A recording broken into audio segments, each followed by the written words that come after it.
Hello and a very warm welcome to the Antrim Forum in Belfast for the Netball Europe Open Championship event 2019. Hot off the back of an exciting year of netball so far, with the World Cup Championship having taken place in Liverpool only a few months ago. We continue with an exciting weekend lineup for you with 8 matches full of competition, rivalry, netball at its very best. The countries competing this weekend to try and win gold are hosts Northern Ireland, the Republic of Ireland, England and Wales. I'm Natalie Pepperell and I'm delighted to be joined in the commentary box for this game by Nolene Armstrong. How are you, Nolene? Not too bad, really excited to watch a great weekend in netball. The tournament opener today sees England take on the Republic of Ireland coming up very soon. The England Roses have fielded a younger side for this competition, with some of their more seasoned international players currently out in Australia in a closed-door competition with the new Roses head coach, Jess Thirlby. The younger Roses here today are led by Sam Bird. The Republic of Ireland has been seen lots in recent years, and in our challenge competition only this year we've seen them compete, haven't we, Nolene? Yep. They are led by the very experienced Joan Young, and I'm sure they'll be chomping at the bit to make their mark on this competition early. The squad for the Republic of Ireland sees the return of Genevieve Slater, who missed the last challenge competition due to having a baby only 4 months ago, so swift return for her. With all that information, what do you think we're going to see out of this game today? I think it's going to be a really exciting game. As a starter, we haven't seen a lot of these England players on an international court at a senior level yet, so this is their first international cap for every single one of these players, so they're going to be a bit of nerves there, and we want to get out and making a mark. The Ireland team, they had a really tough challenge tournament, but they have a range of experience coming into this tournament as well, so I think it's going to be really interesting to see how we play out. So all of the England players, a lot of them have come through the age group ranks, but like you say, no senior caps as of yet. So today is the first senior cap for every single player that takes the court. Yeah. Very exciting for them. It is, and it's going to be how they adapt to this big stage. This, stepping up. A lot of them have come through the pathway, but now it's actually putting those connections together and actually putting out a strong performance on the court. So I'm sure Sam Bird will be keen to get them into shape and ready for that. And as you pointed out, we saw the Republic of Ireland in their challenge competition earlier this year. Normally very strong competitors and still strong, but actually lost out on that competition to Isle of Man, and they lost a game against Gibraltar, which we haven't seen in a very long time.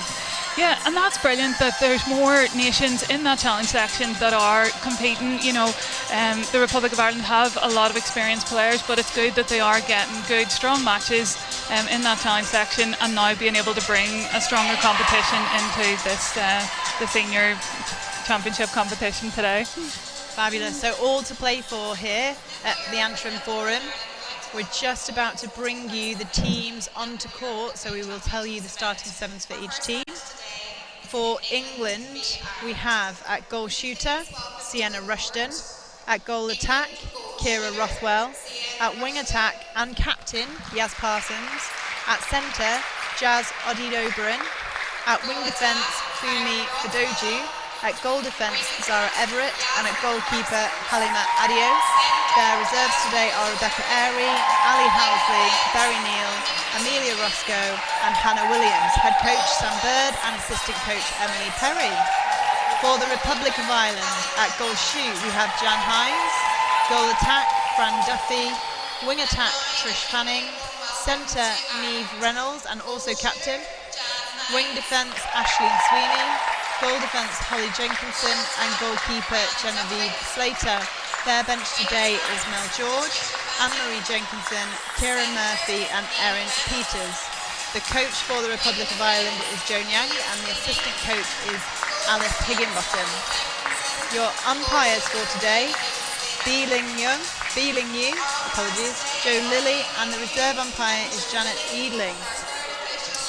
The first game today is about to start very soon. We do have another game today as well for you, so make sure you stay tuned for that. Later on at 4 o'clock we see Wales take on Northern Ireland, so some really competitive games out on court today. It's going to be a really exciting day of netball, yeah. Don't forget you can keep in touch with us. We are on all forms of social media.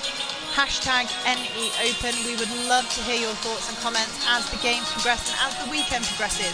We've already had a tweet from Jess Thirlby, who is watching from Australia, trying to make sure she can stay awake through the jet lag. So hi Jess, nice to see you keeping in touch.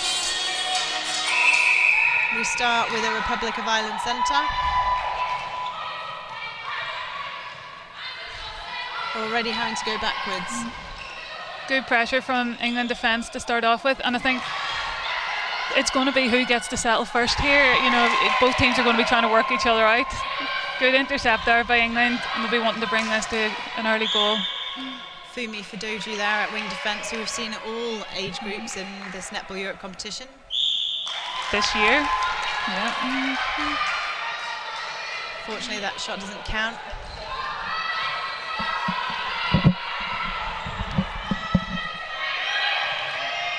Ball being recycled again by the Republic of Ireland. Well kept in there.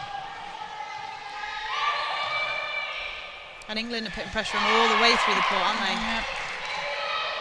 Ireland just finding it difficult to get those connections yet, but there's Genevieve Slater, and we were just chatting before we started about how much she likes to hunt for those balls, so England will need to be wary of that. She was definitely missed, wasn't she, in the last competition? Yeah.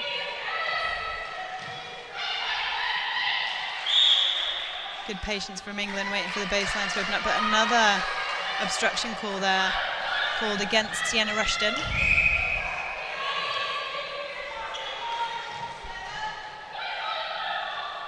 Yaz Parsons at wing attack.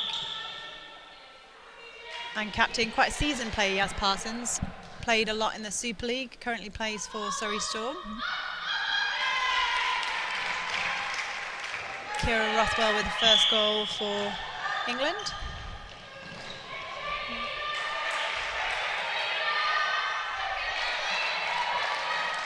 And the second on the board. Republic of Ireland will want to be making sure they get this one to goal so that that gap doesn't grow. We've seen that quite a lot, haven't we, when England come to these tournaments. If they get a run, they can tend to make a really quick gap in a short space of time. Yeah.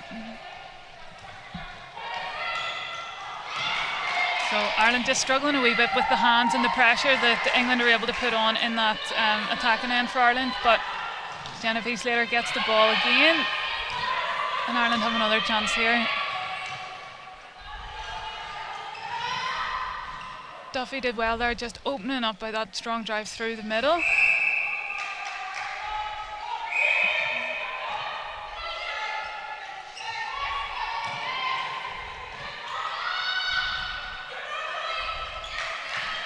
It's nicer work, isn't it, in terms of creating space by Republic of Ireland. John Hines gets them off the board. John Hines looking for 100th cap. She's very close to that, isn't she? Sat on 95 at the minute. 95.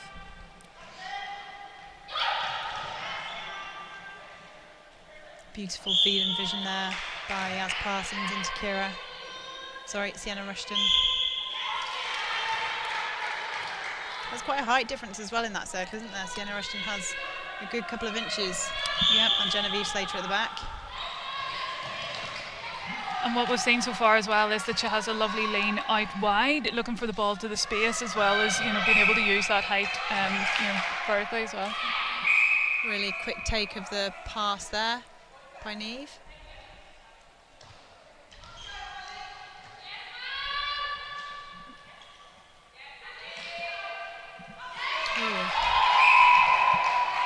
Don't see that very often, do you?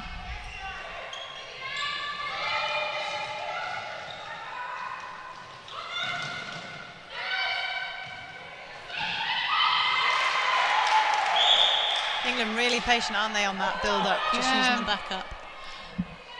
And Rushton did a lovely job just coming out wide then and just creating that space for her to drive in right under the post again. So yeah, England able to get those nice shots close to the post. They want to get that high accuracy shots. Good shot there by Kira Rothwell.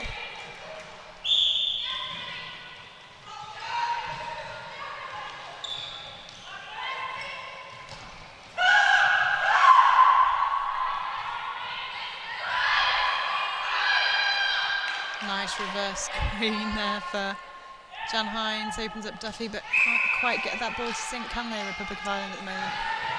No, and that's now 3.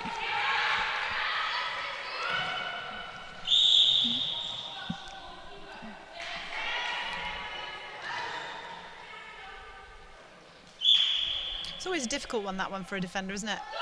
When your partner's been taken out of play. Do you mark the front? Do you mark the back? Do you mark the ball? Is it one of those ones where you just try and confuse as much space as possible? And that's the hole that you were talking about with that nice reach out. Genevieve Slater's going to have to run her feet hard around that one.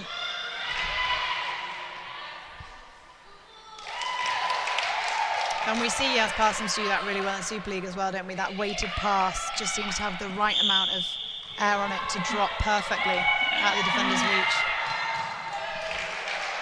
Unfortunately there by Ashley and Sweeney. She did well to try and keep that in, but couldn't quite get it to the hands of a teammate. And England pushed their lead out to 7 goals, and it's England's centre pass again. So it's important for Ireland now just to be able to slow this attack down, slow their centre pass down.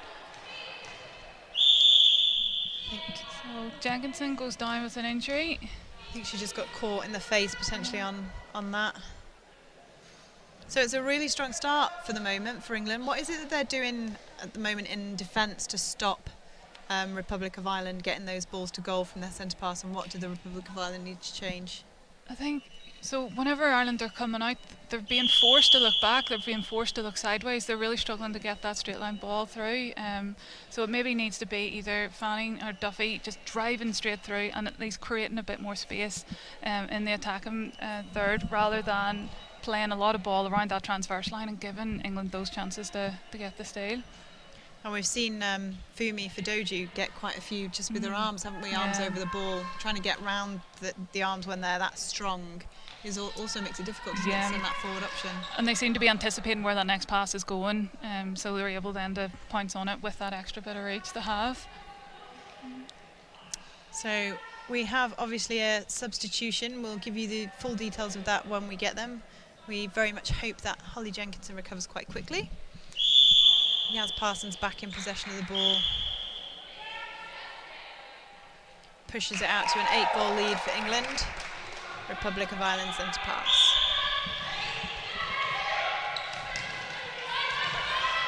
Oh, just a fumble there.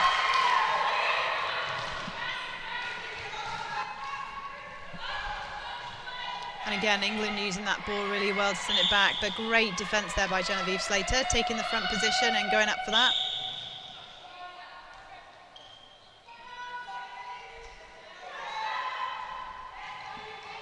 Nice straight line ball, that's the drives that you were talking about before, Nolene, just driving forwards and making sure that they had that forward option.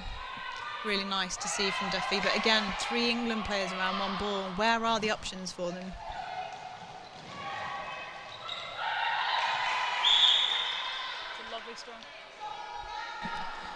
Great take there by Rushton, and she gets a rebound, pops it away.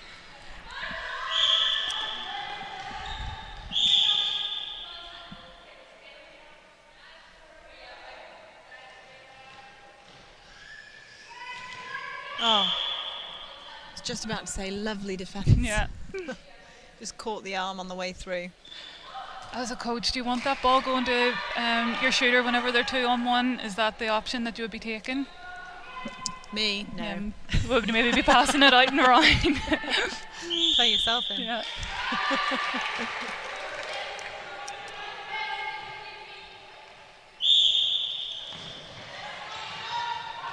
And again, going backwards.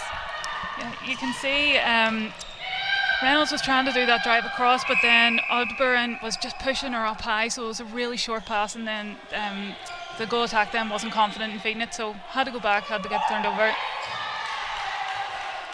Zara Everett getting her hands to that. Not quite enough to keep it in, but enough to disrupt the play.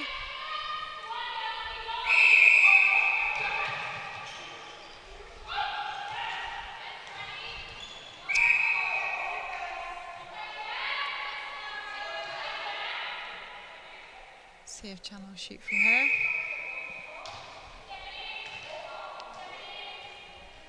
They're really forcing them to take the higher percentage shots, aren't they? Keeping them away from the post.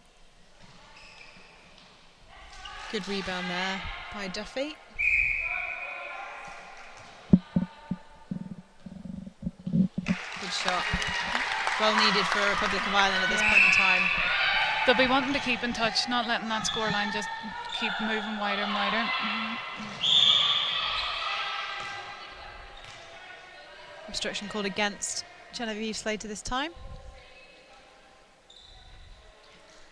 And here's that front hold. Sienna Rushton just keeping that space in front.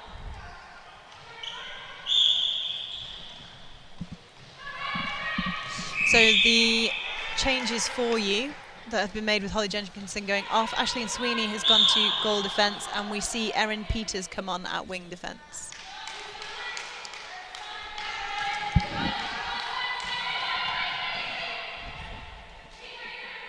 Nice in and out there by Kira Rothwell with Yaz Parsons. Get close to post. I think that's a little quiet word there to Genevieve Slater. Umpire looked as though she was talking about her arms maybe being a little bit out, just giving her a quiet word, telling her how to adjust that behaviour.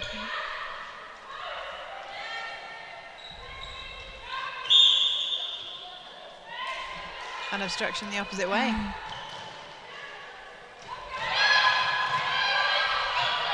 And it is going to be in this first quarter. The players are working out what the umpires are going to let them away with, how much contact they can have. Yeah, good intercept there by Zara Everett. Jan just stopped moving towards that ball.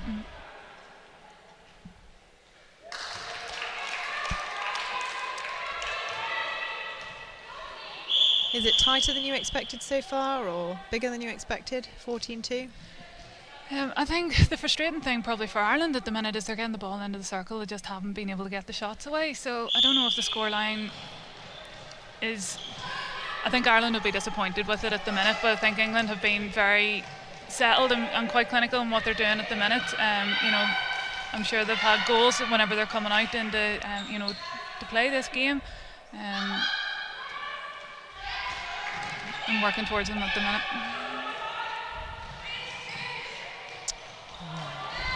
That's a classic 2-second ball, isn't it? Look for the first option. Shall I give it? And then when you do give it, someone's ready to pounce. Again, the pressure over the ball is forcing that high ball, and then it's given the likes of Odburn there the chance to get onto that lifted ball.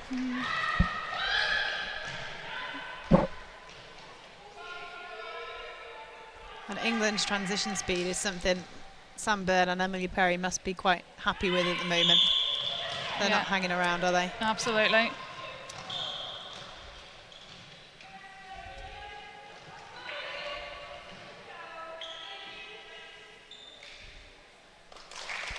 And a lovely shot to finish.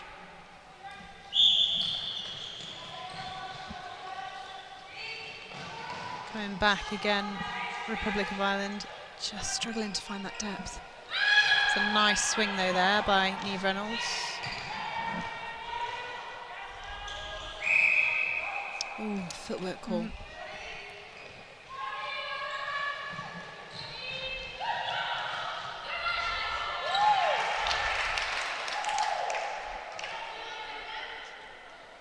So against a team like this, those little errors you're going to get punished for, aren't you? Absolutely, yeah. Yeah, good shut down there by Republic of Ireland. They squeezed them all together. Yeah. And that's the thing, they need to be able to slow the England team down so that they aren't able to do that lovely transition that we were just talking about, make them make decisions, change whichever pass there is that they're going so they're not able to get into that groove. Two people running on that ball.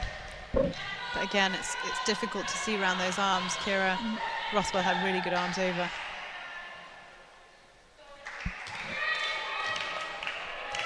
Very clinical performance here so far by England.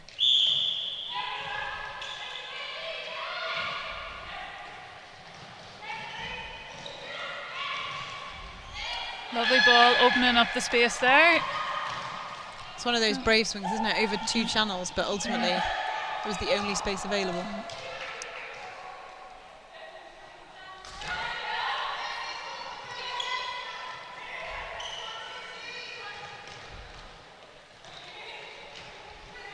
You can see Genevieve there looking to anticipate where the ball's going. It must be quite hard as a defender when you've got Sienna Rushton at the back, who is such a target, to judge that when to go out and when to stay. Yeah.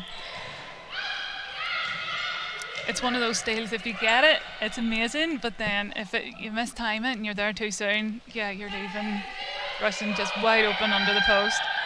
But Ireland have the ball again and bringing this through the court better.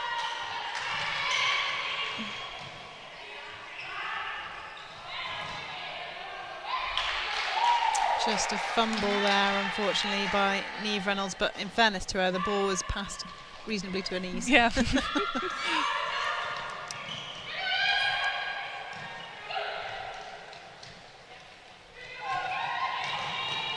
Great drive there by Jazz Parsons.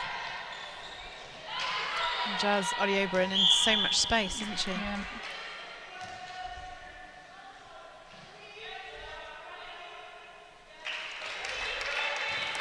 That brings up the 20 goals for England.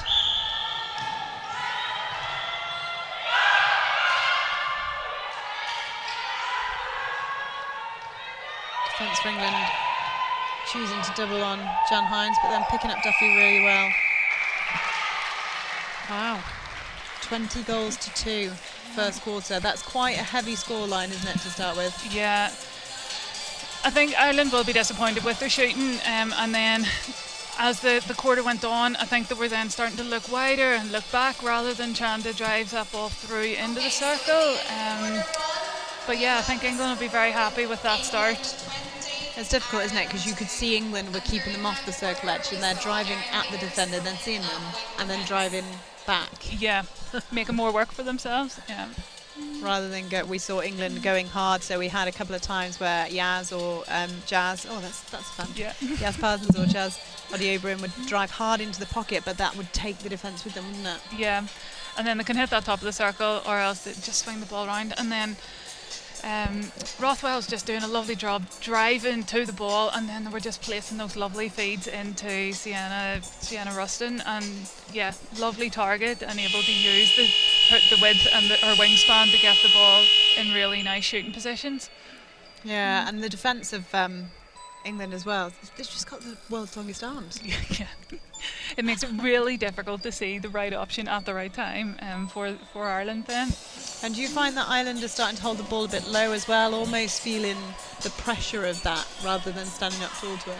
I think we saw that there whenever Niamh Reynolds was trying to catch that ball at her knees. You know, Ireland are just being under pressure, so they feel forced to give a ball, you know, and it's maybe not getting up nice and tall, being able to give a good ball off. So if you're coaching the Republic of Ireland at this point in time, bearing in mind 18 goals down, what would you be saying to them? What would you be looking for them to change?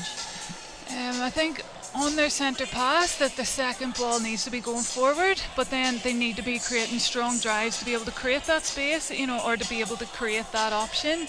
I think they have lovely support play there, you know, and they need to keep that patience, but then they can't be constantly looking back. They need to keep attacking the ball forward. Yeah, and meeting it as well. Yeah. And if you were England, I mean, this is a team that's quite a young team, and they're looking potentially, I would imagine, for some of these players to be playing in the 2021 World Youth Cup. So this is a fantastic opportunity for these players. But how would, as a coach now, do you use this? Because that's quite difficult as well, isn't it? Yeah. 18 goals up to keep that momentum. Absolutely. I'm sure there is set targets for each of the positional areas on the court, and they'll just be reminding them of those. I think probably there's just been a few times because they maybe have an expectation of where the defence is going to go, or where the where their next movement's going to be. But if the defence don't come with them or shift as they think they would, that there might be a bit of miscommunication there. So I suppose the thing for them is making sure that their connections are right the whole way through the court. You know, that they're working on that relationship with each other. Throughout the quarter. Don't forget, you can keep us informed. Keep in tune with us. Keep in touch with us. We would love to hear your comments. #NE Open. You can give us a shout out on Twitter, on Facebook, or on Instagram. We would absolutely love to hear your comments, hear your thoughts. budding coaches, we'd love to hear your coaching tips. Budding umpires, we'd like to hear your thoughts as well. UOB Sports Scholarships have given Kira Rothwell a shout out. Good luck to her in the Open Championship campaign today. Nice to hear from you. We do have some changes for you. Barry Neal is coming on at goal shooter for England, and Sienna Rushton takes to the bench. Looking at the Republic of Ireland team, looks the same to me. Which means that injury to Jenkinson could have been a bit more severe than we thought. Still hope that she recovers quite quickly. Maybe it's just that the coach thinks this is working quite well and she just needs a bit more rest time. England first on the scoreboard. Already Republic of Ireland seem to be attacking a bit stronger, don't they? Yeah. There's that drive onto the ball all the way through the court there. Nobody was stood waiting. Good job by Zara Everett there, confusing that space for the pass to Jam, but Duffy goes and slots that one away. That's exactly how you want your shoes to start, isn't it? Yeah. A long shot as well. Good front hold again by Barry Neal, taking off well where Sienna Rushton finished. Erin Peters, one of the younger players on at wing defence, taking that first centre pass.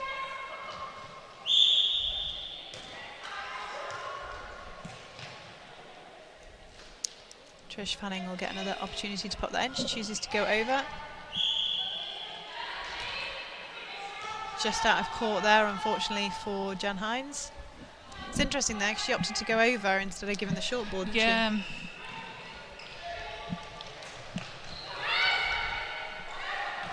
Nice link by Yaz, and then that back pass to Zara Everett, just opening up again the space. They're not happy forwards, they go back, but with purpose, don't they, to swing the ball or change direction. Yeah, it's always to create something rather than just because.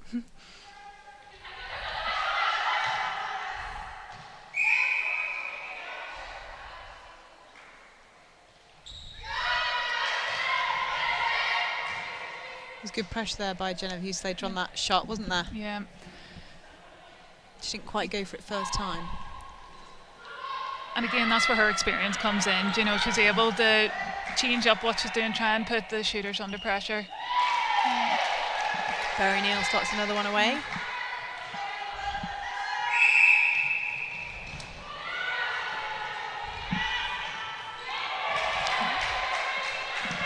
Just soft hands there. Means that the Republic of Ireland will get another attempt to take it through the court. Lots of noise when the Republic of Ireland get the ball in the arena as well. Is that them trying to cheer each other on? Is it the England bench causing the pressure? I don't know, it's a good atmosphere and we like it. Again, another one off that back line.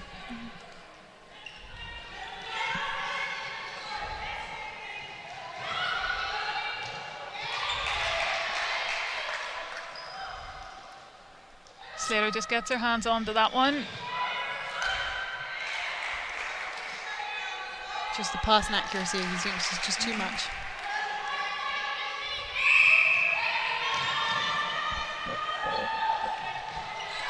Again, England defence forcing Ireland to put that ball back, and again they're under pressure again to try and get the ball forward. Nice communication there between Slater and Peters.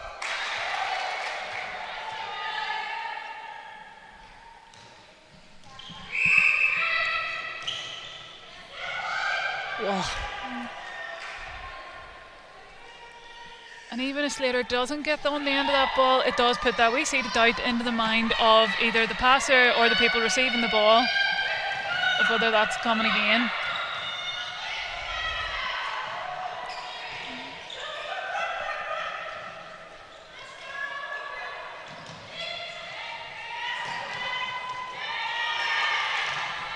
Athleticism of Yas Parsons through the court then was just phenomenal, wasn't it? She does not mess around.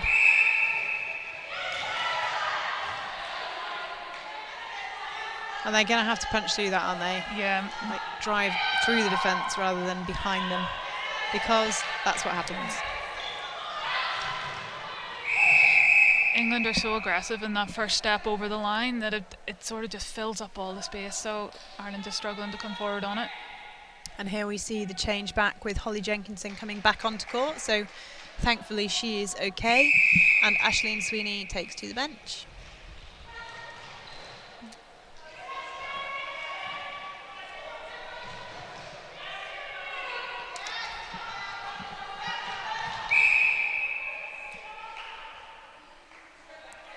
The defence for the Republic of Ireland causing more pressure now, aren't they, on the English shooters? Yeah. They were both in the same space then. I think that's what both of those defenders do a really good job of, is that man-on-man space, is stopping the drive, staying tight on their players.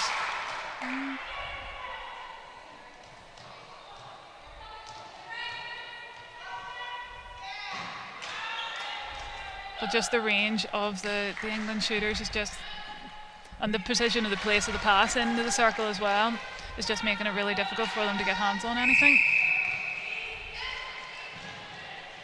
And that's the stuff that you can't coach at the side of the court in the middle of the game, isn't it? Yeah.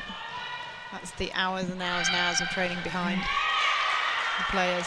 Most of these England players, in fact all of them, are connected to some Super League franchise, whether that's at under 21 or senior level. And that's brilliant, because then you're getting this intensity of netball week in, week out. Good pressure there by Republic of Ireland. Good strong arms over by Erin Peters.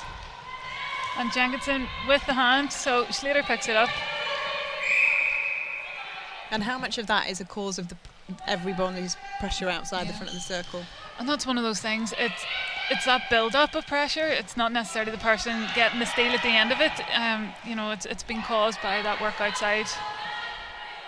Just unfortunate there. Trish Fanning couldn't quite keep that one in. Goes through her hands.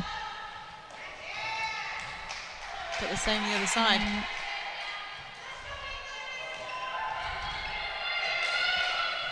It's just that communication of where the ball needs to be placed. I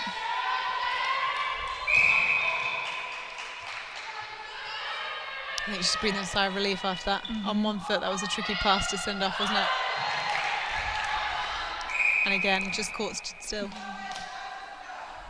It's one of those things, if you're standing still in the space, England are able to anticipate, and then their speed and athleticism means they're going to get those turnovers. And you only learn that through competition, right? Yeah. Slightly too early there by Fumi Fudoju.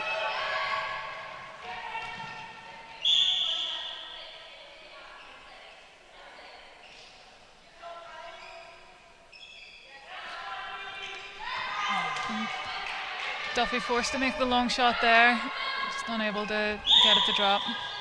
And that's a difficult call as well as a shooter, isn't it? Because the pressure to shoot when you're struggling to get the ball in to the circle must be quite a lot.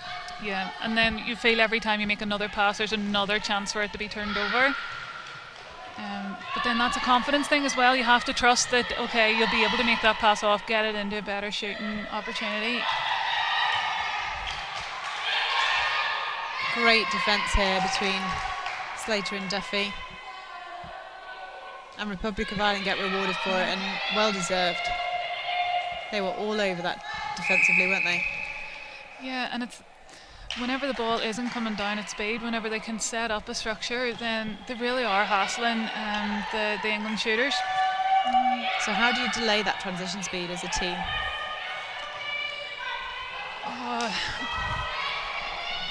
Tricky question. It is a tricky question. It's one of those ones, whenever it is a turnover and you're away from your player, then you have to be able to get back to them quick enough to be able to stop. To be able to stop their flow of ball in the circle. And there's Jenkinson back again.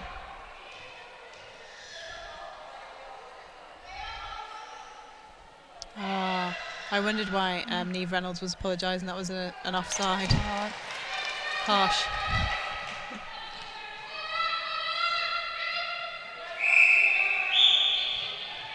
Again, another break-in.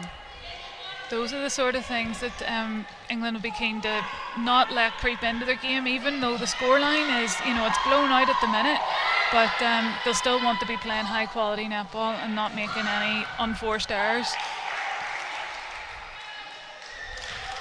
Great finish as well by Berry Neal. Knows where she needs to be under the post.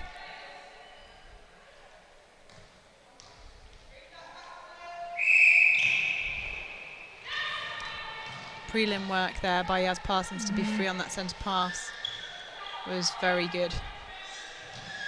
Any butt-in wing attacks need to watch that. We talk about that a lot, don't we, in terms of netball, that the work off the ball needs to be high. Yep. Like, you know where you want to receive the ball, but you can't be there too early because, there'll be those turnovers. So it's being able to convince the defence that you're moving one direction and then cut.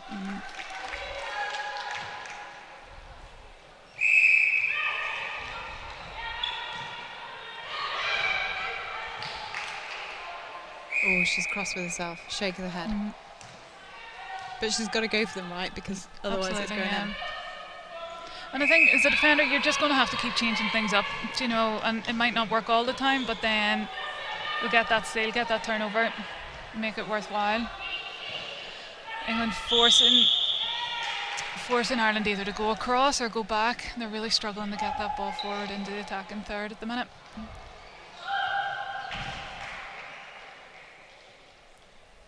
Good shot there again by Berry Neal. She held her space lovely there and they were able to recognise it, and just beautiful pass in, so she was travelling towards the post.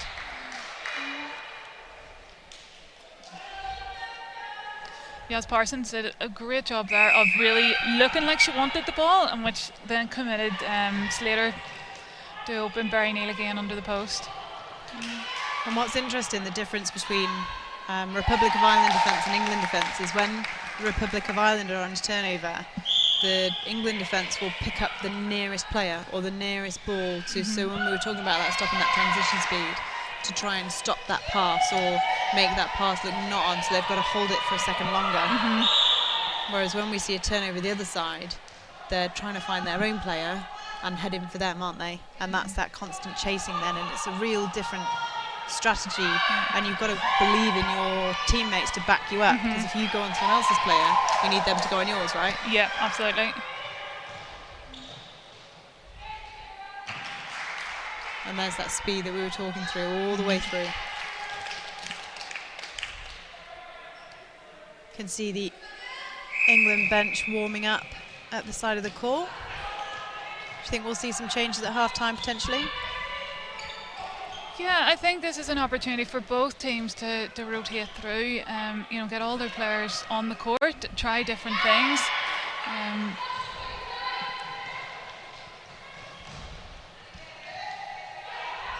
And see if we can keep the momentum going through.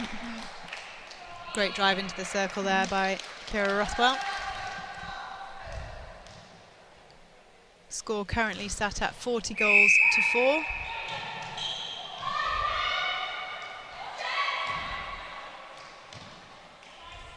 Berry Neal recycling just to get a bit closer. She does, and she scores.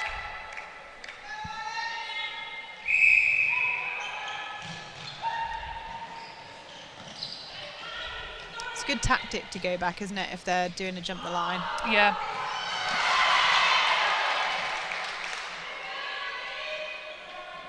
I think the only problem Republic of Ireland have at the moment is even when it's going back, the front players are still coming forward, so we're ending up with 5 in the middle. Yeah.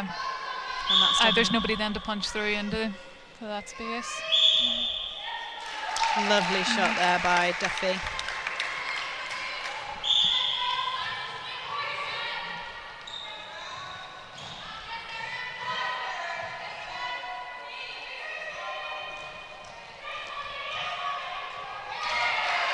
Just a little bit too much on it that time by Jazz Ariabrin.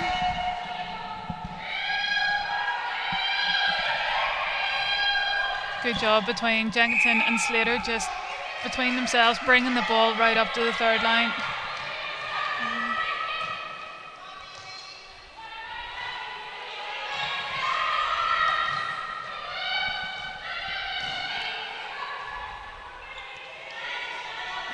Patient play.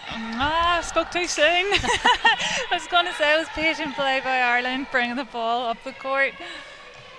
Another England turnover. It's that long ball, isn't it? They played it short, did really well at getting in front, and then someone pinged the long ball in. We're into the final minute of this first half.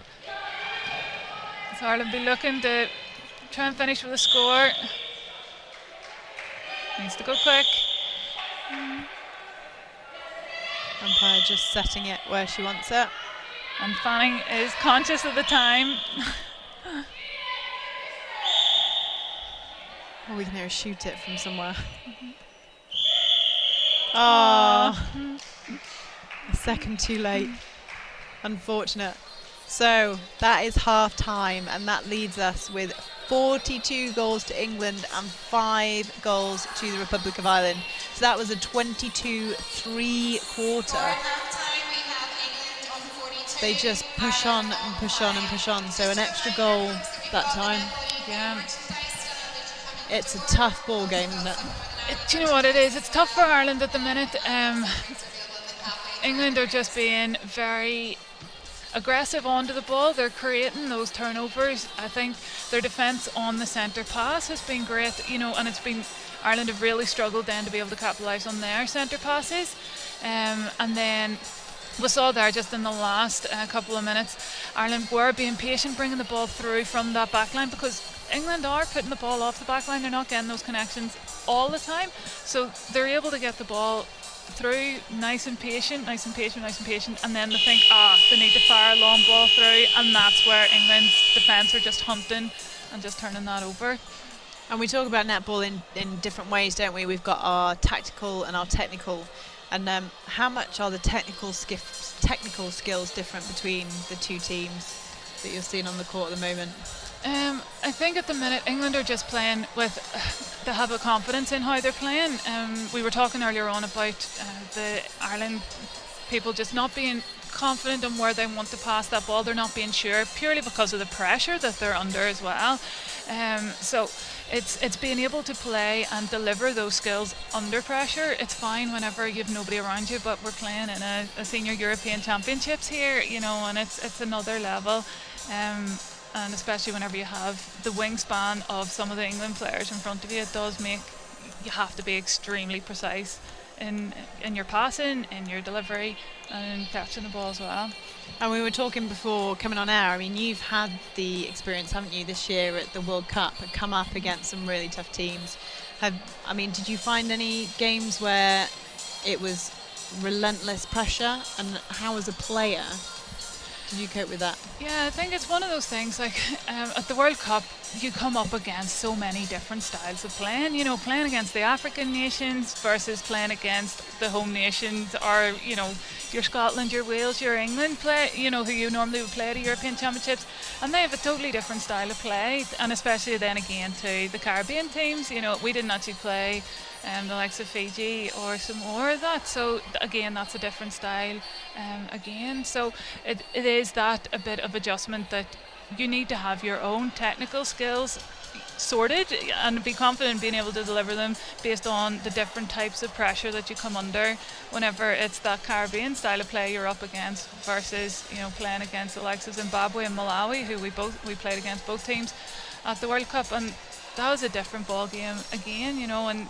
where you thought that somebody was free on your team, so you were placing the ball into that space, but yet the Malawian defence or the Zimbabweans were able to anticipate that, so it's that whole adjustment of the different styles of play from the different nations. So while we've got you here, I'm going to pick your brains about that whole World Cup experience and international netball experience, because it's really easy to sit and watch it and commentate on what's going on from this perspective, but actually being in it, how is it when you walk into an arena such as the World Cup and it is packed, because they were packed, weren't they, some of those days, with spectators and the noise and a game going on the other side? I mean, how is that as a player? It was fab. It's that kind of, that's what you play for, that's what you train for, and it's not every day that you get to go to a World Cup. It's once every 4 years, and it's not every day that you get to go to a World Cup in your backyard, you know, and I suppose that was so great for England,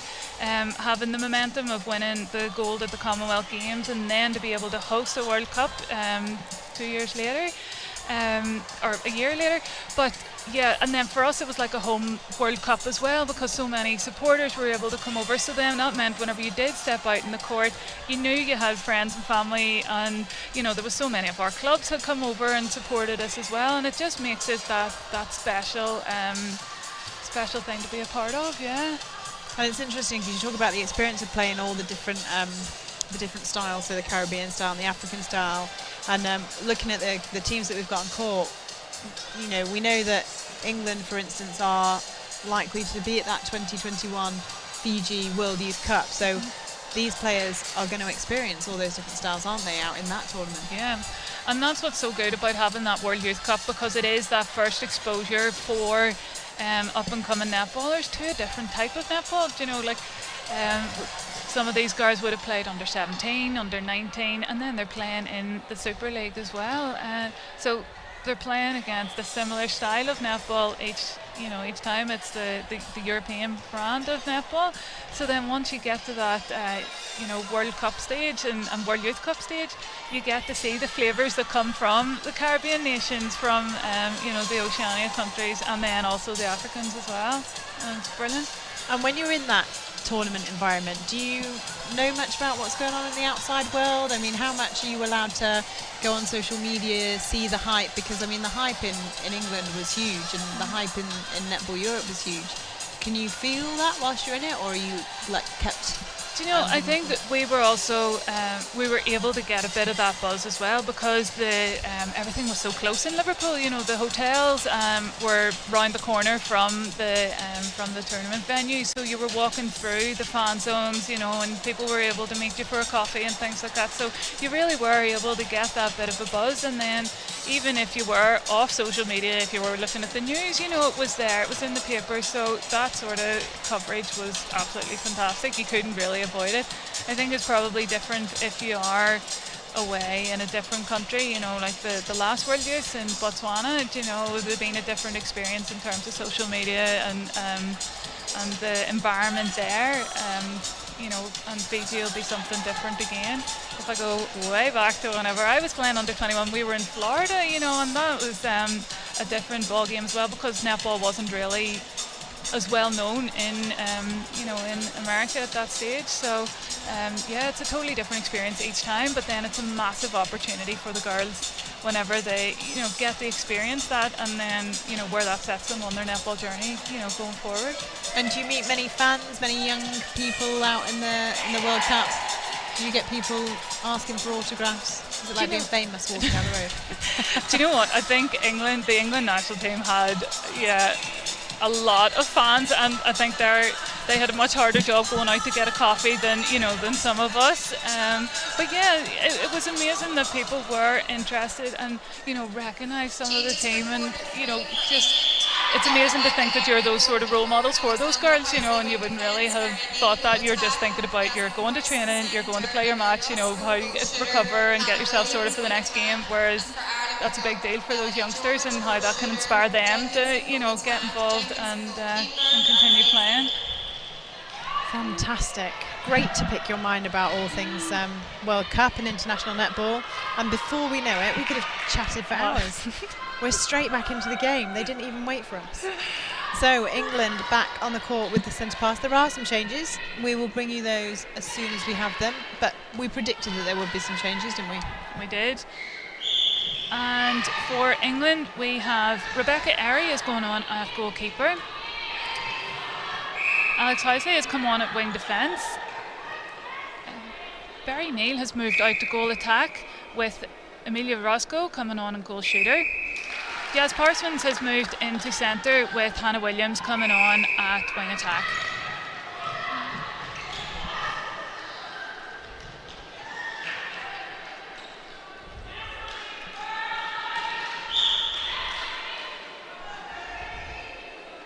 And then another few changes for the Ireland team as well.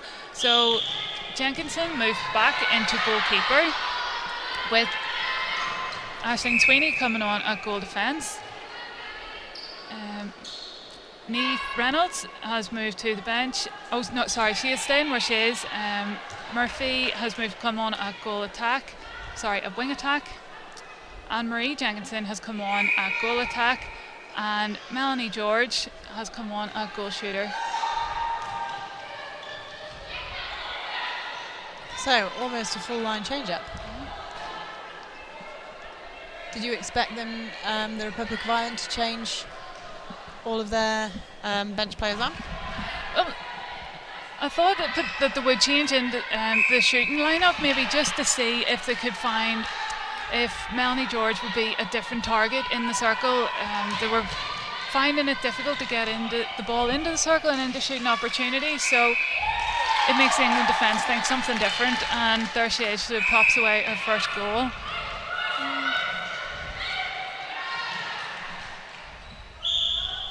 And England will be wanting to keep that momentum going that they had built in that first half as well.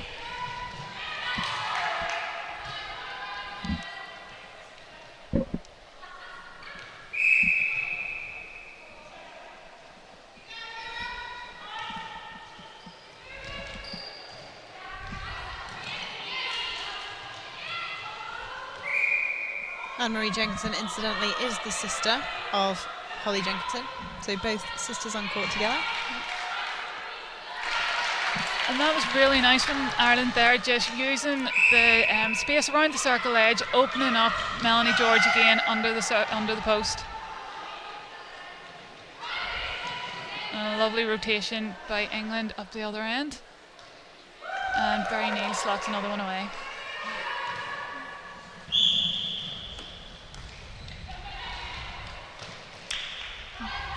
Just off balance on the sideline. That time for the Republic of Ireland. Good drive by Hannah Williams into the pocket, opens up Barry Neal.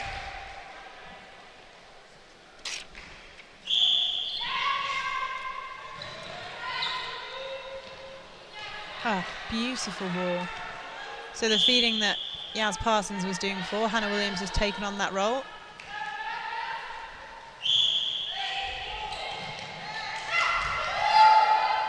Oh, good option there by Erin Peters. Saw the defence and just popped it over.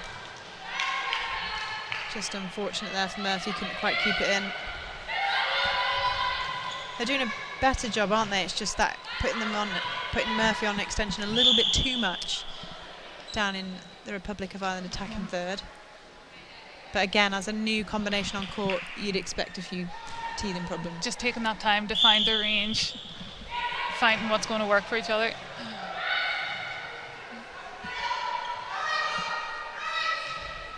Ireland doing a good job on defence there. Lovely interception by Jenkinson. And again, that's what we were talking about in that last quarter, about that build-up of pressure. You could see that England were passing the ball wide, passing the ball across, and then maybe just forcing that ball in and giving Jenkinson the time to get on it.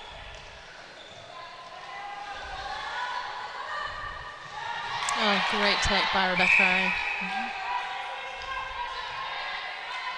Which was unfortunate because the play preceding that was really nice, wasn't it? Yeah. But she did a really good job of just coming around the shooter just to get that hands on the ball. Rebecca Ari, another seasoned player we've seen in the Super League quite a lot. She's come through England age groups.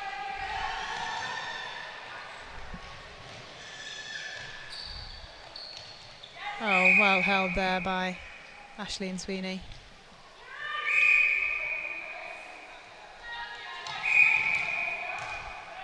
Some strong challenges in that third at the moment.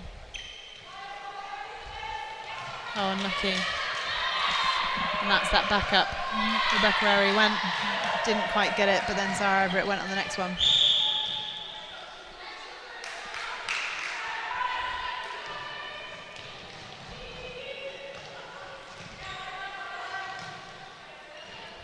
Again, being forced wide and then having to give that long ball under pressure.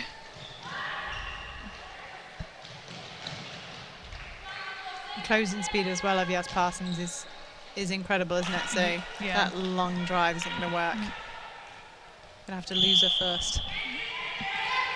Great defence though.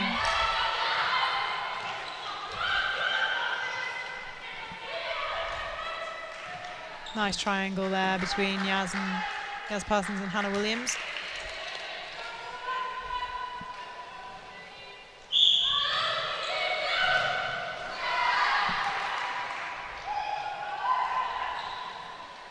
Oh, just a little bit too much on that pass.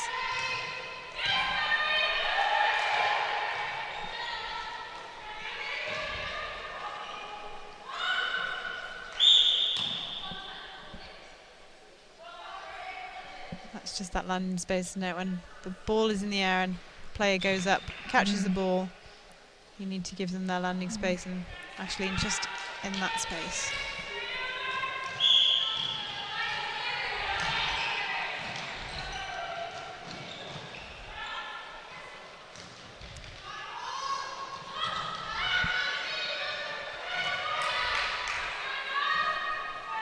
Better defensive pressure here by the Republic of Ireland. It's not moving as fast, is it, for England anymore?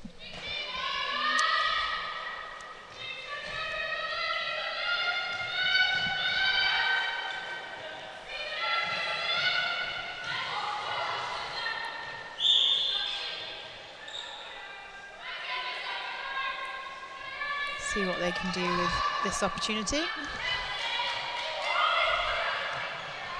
Nice patience and good front cut. Anne-Marie Jenkinson comes out of the circle really well, doesn't she, to open the space. And a lovely placed ball by Murphy.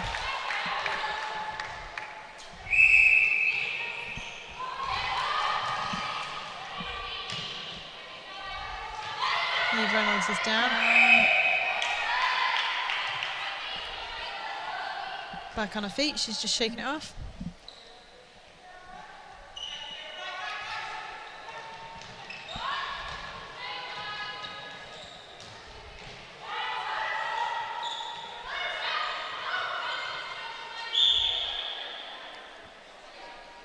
It was a good strong drive to the top of the circle, just committing Jenkinson to the foul there. Hannah Williams at wing attack is actually the England under-21 captain, so she'll be playing again next weekend at the under-21 championships.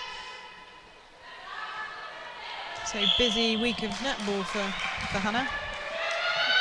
Yeah, and I think there's a couple of players, it's 4 players on the England squad who will be featuring in the under-21s next weekend.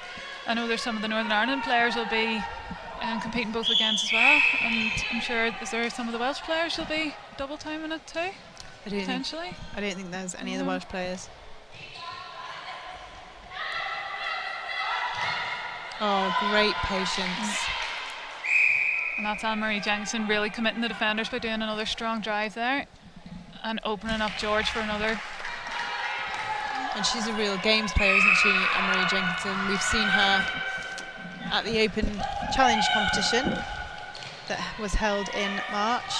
She is also a touch rugby player, so she plays touch rugby for the Republic of Ireland as well. Yeah. And that's the thing, you'll find that the netballers, like, it does have a lot of transferable skills, and the likes of rugby, I know we have a lot of Gaelic players and basketball players as well. You know, there's all those transferable skills that you can bring into another sport. Republic of Ireland just being patient until that last ball there. Commentator's curse. Yeah. Although they have another shot at it here.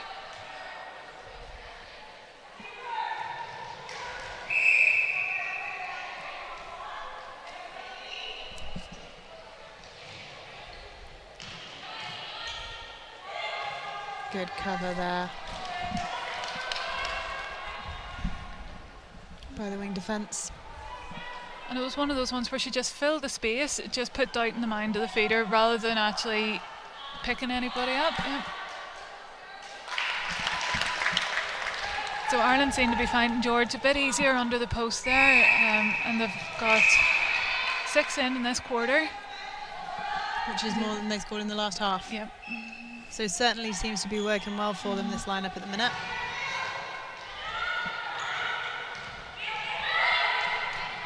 Oh, well held. Williams.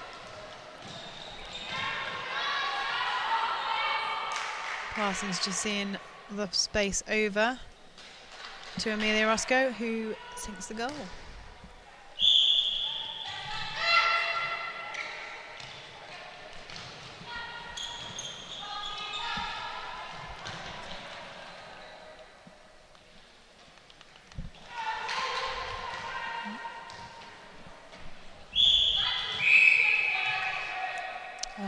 Coach killer.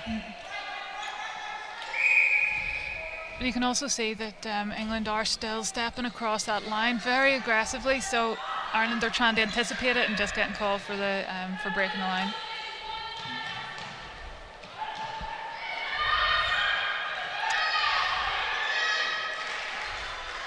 That was a nervy pass in there. You could see that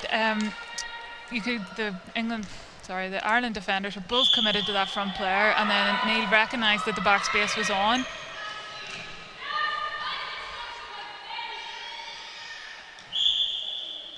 Beautiful shot there by Amelia Roscoe.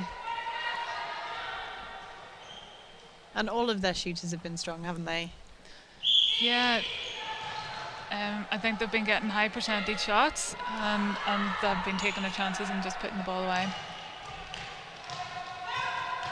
Which is great because it's rewarding all the turnovers, you know, that the defence have been getting.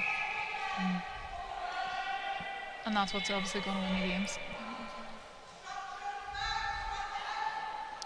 So again, Republic of Ireland happy to recycle the ball, but struggling to find the circle edge at the moment.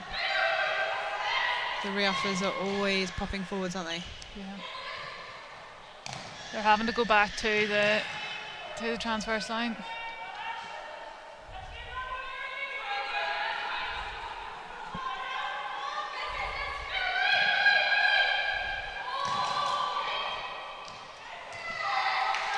Oh, unlucky there. Strong take by Marie. Couldn't quite find Mel George at the back. Which gives Rebecca Airy the ball back for England. Strong take by Zara Everett. Oh, footwork call.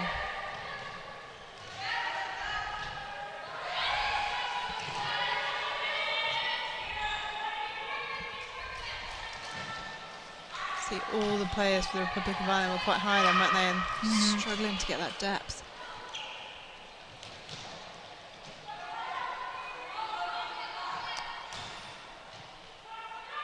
Rebecca Airy recognised that that ball was going to go over. Great pressure again by England. And they've come away with it.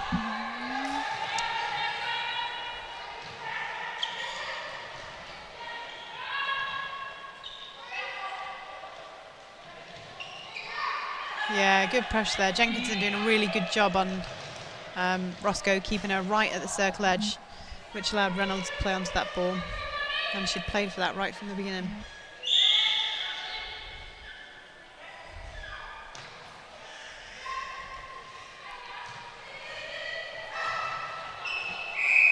Nice middle there by Anne-Marie.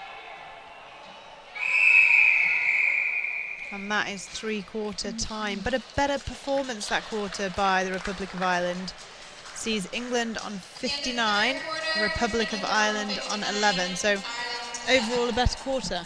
Well, I think it was for the start of that quarter for Ireland. You know, they got those 6 goals, but then probably in the last 4 or 5 minutes, they stopped the scoreboard ticking over. You know, they maybe started drifting back into how they were playing, you know, in the first half as well. England, I think, will be happy enough with that. They were still creating turnovers. I think Yaz Parsons was super, just driving the ball through the court, you know, and again, her placement of the pass for the guards to drive onto, yeah, was excellent. So 59-11. I won't ask you if you think Republic of Ireland can win this, but what would be a reasonable target for them to be trying to hit now? Well, I think they got 6 in that quarter there. I think that if they can get 10 in this quarter, you know, they started off, they kept I can't even remember if it was off their centre pass or if it was off those turnover balls, but just being able to bring that ball to goal. If we can get 10 opportunities in this last quarter, I think it would be great. And the tough thing is, it's hard work, isn't it? At this point in time, when you're tired, actually you've got to play front ball when it's like this, and you've got to play short give and goes, and the work rate of that is so much higher, isn't it? Absolutely. And I think we find that there, that, you know, they would do a couple of short passes, and then it is that pressure starting to build, and the work rate is building, that, okay, you just want to force that long ball, and that's when we've been given those turnovers then. Don't forget, you can get in touch with us, #NEOpen. We would love to hear your comments. We still have another game coming up for you today. At 4 o'clock, Northern Ireland take on Wales, and now that is a hotly contested game, isn't it? I think that's going to be a fascinating matchup. So Northern Ireland coming off the back of the World Cup. Wales, this will be their first time out since their home test series just before the World Cup, and both teams very familiar with each other, so it'll be really interesting to see how it's going to pan out. Yeah, you definitely want to stay in touch for that one. We both would put some thoughts on the fact that it will be a lot closer. Tomorrow sees Wales take on England at 12 o'clock, so you'll see this England side again out at midday tomorrow. At 2 o'clock tomorrow we have the Republic of Ireland versus Northern Ireland, and then Sunday Wales take on the Republic of Ireland, and our final game at midday on Sunday is Northern Ireland taking on England. So still lots and lots of netball for you yet this weekend. Teams getting the final bits of input now from their coaches for this last quarter. Both will want to finish strong so that they can go into their next games with a nice feeling, rather than that feeling of, oh, once you come off the court and had a bad quarter. So this will be quite important, won't it? Absolutely. And do you know, it just sets you up for the rest of the games over the course of the weekend. So Ireland take on Wales tomorrow? No. Republic of Ireland take on Northern Ireland. Yeah, so they'll be wanting to go into that having confidence in what it is that they're doing, confidence of their play, and then obviously England will be looking to just consolidate on their plays, on what it is they've been working on, so whenever they come up against a much tougher game tomorrow against Wales. So we see them coming back onto court. There are some changes. When we get confirmation of those changes, we will let you know what they are. Big final quarter for both teams,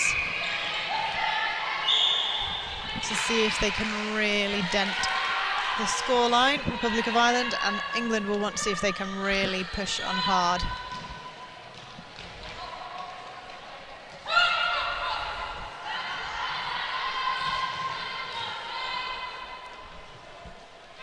So the changes in this final quarter: Rebecca Airy has moved out to goal defence, with Halamat Adio coming on in goalkeeper for England.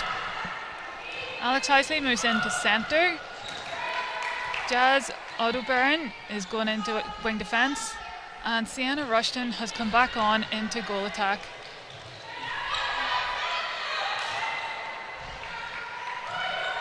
On the Ireland team, we see Genevieve Slater has come back on goalkeeper. Holly Jenkinson moves out to goal defence, with Aisling Sweeney moving to wing defence, and Erin Peters has moved into centre. So Niamh Reynolds just taking a break in this last quarter, and I think it'll be interesting because she's been involved in all the plays. You know, she's a great link between that attack and defence. Erin Peters, quite a young player, but a very competent one. It'll be interesting to see how she handles this pressure moving to centre.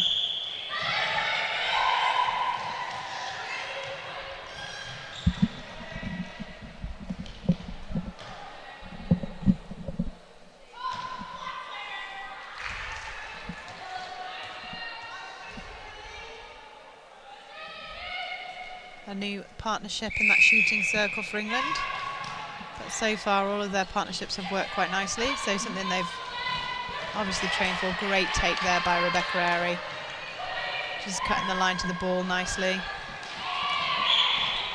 Unlucky there by Jazz Odeberian couldn't quite keep that in.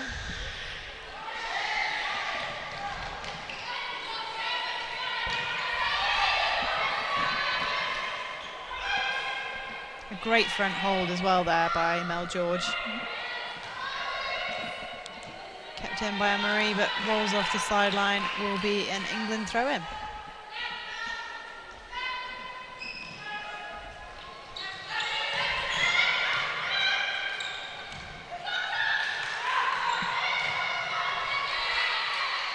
Beautifully weighted ball into the circle. And again, trademark of what we've seen from this England side.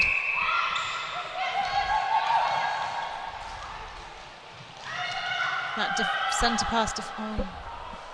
pass defence for Republic of Ireland has been really good.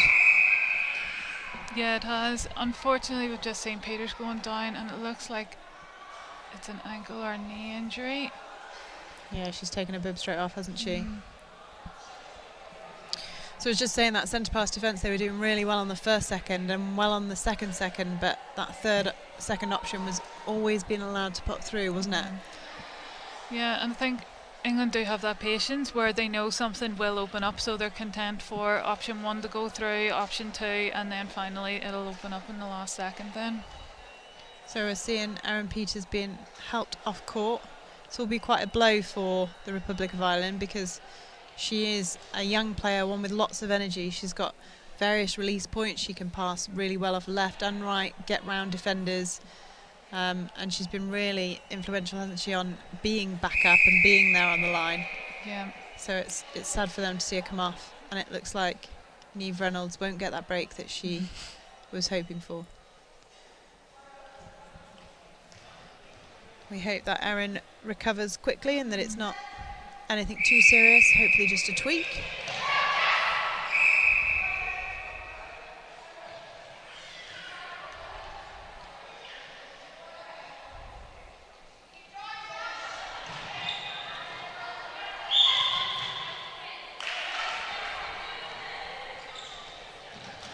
Nice ball in, good space. Nice shooting by George. Her timing is just really nice, just opening at the right time whenever Murphy was catching that ball on the circle edge. It'll be interesting to see tomorrow who they start with, considering how well Mel George has come on, won't it? Yeah. It's always tough to pick a starting 7, I'm sure, as a coach. But when you've got the experience of Jan Hines, it must be tough to get on court for Mel George, but she's certainly been proving her place. Yeah.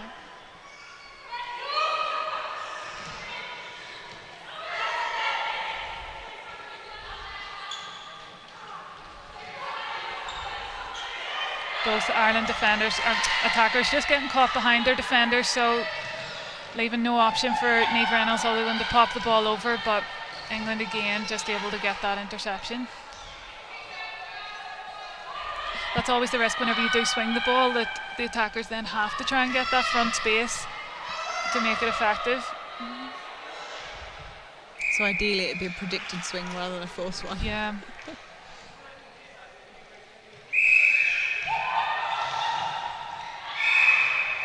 Footwork call there.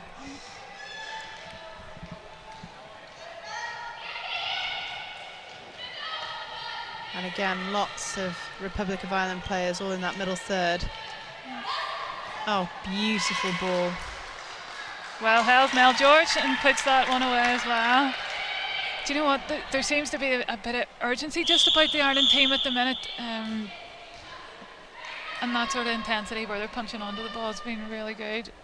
I think the injection of Anne-Marie Jenkinson as well has really created more of a link here. They're playing more as a unit rather than playing as individuals. And it's just that games brain again, isn't it? But Rebecca Airy again, as the name suggests, in the air and out with the ball. Lovely roll there by Roscoe. She recognised that's where the space was, and perfect timing.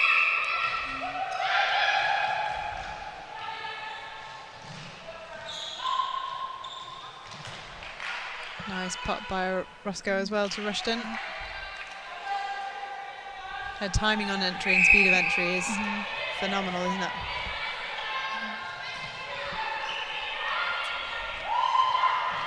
You can see both Rushton and Hannah Williams are flooding down into that space. So for the Ireland centre pass, they really need to be quick to just get it into that attacking third.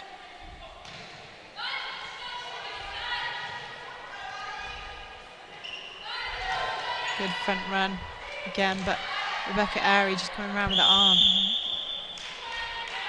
And that's the difference in timing between the two circles, isn't there?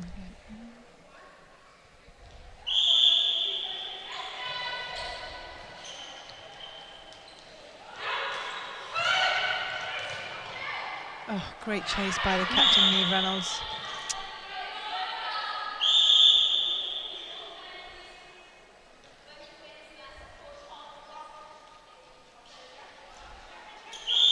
Caution given there for Audie O'Brien. I don't think she'll be too worried at this point in time in the game, will she? I don't think so.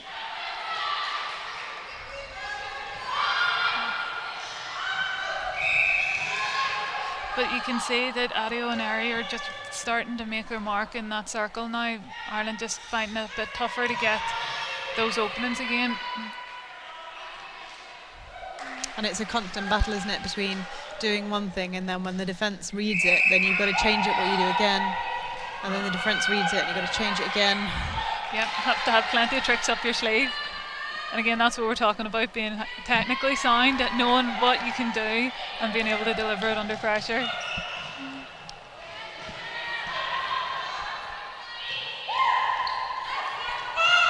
Oh. Great hands there by Hannah Williams. And getting round those arms, that's the technical, isn't it?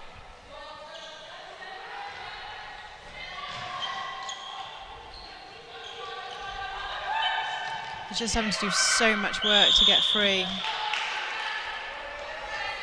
So whenever that ball is going into the pocket there, the England defence are doing such a good job of being between the ball and their player, so Ireland just don't have an option then.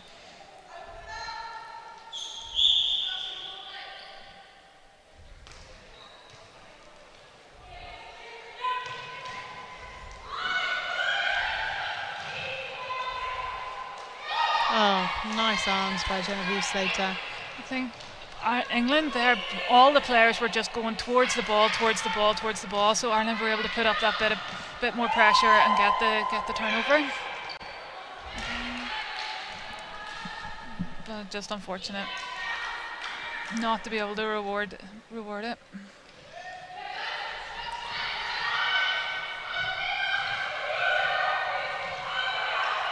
There's a real battle going on in that circle between Roscoe and Slater.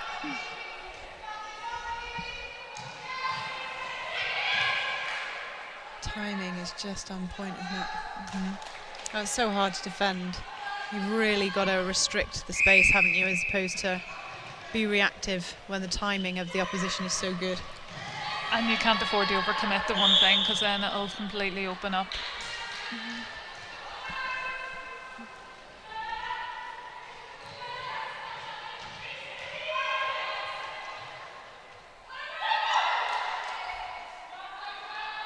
Lovely lunge there by Roscoe, and then just able to offload that ball.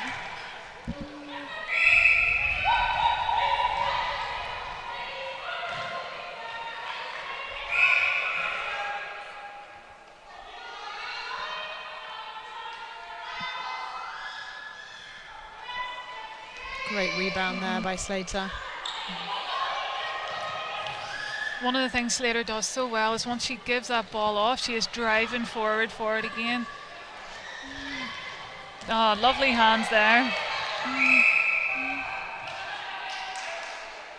And you could just see that she pulled her hands round just to flick that ball back into court.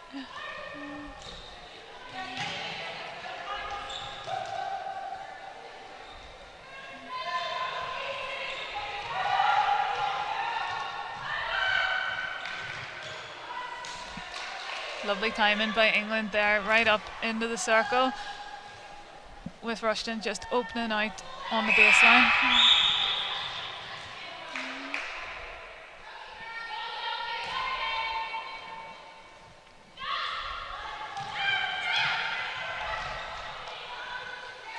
Ooh, just slightly overcooked on that one.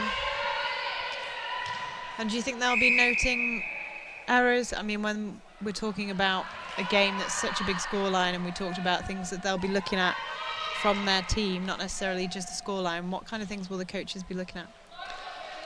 I think your centre pass is always the time that you have possession. You can do exactly what you want to bring the ball to a goal.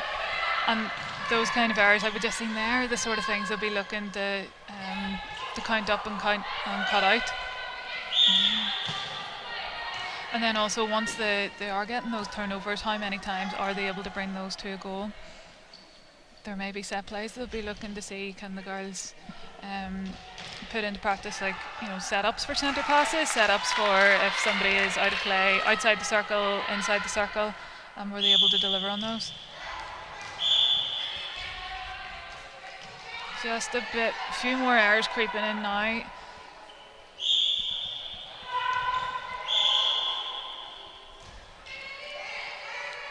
So 3 minutes left to play now. Good pressure by Republic of Ireland.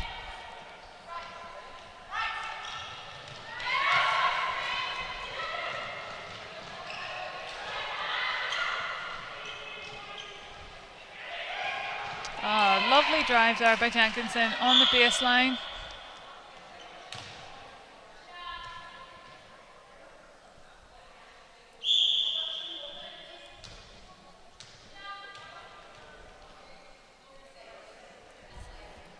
Both defenders out of play.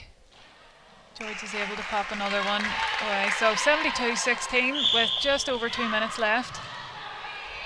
Ooh. There's a couple of long balls now, isn't it? They've gone astray.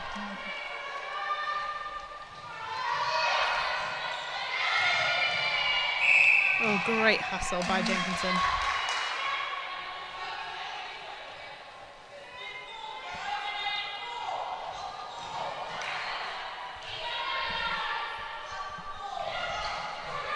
Great change of direction there by Neve Reynolds. And a strong take. Oh. We've seen that quite a few times up this end, where the shooter is holding their space maybe a bit too aggressively.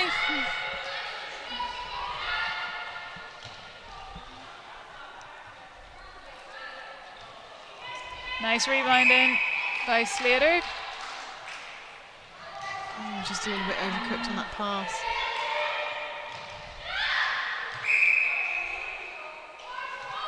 Hands up, she knows she's still up.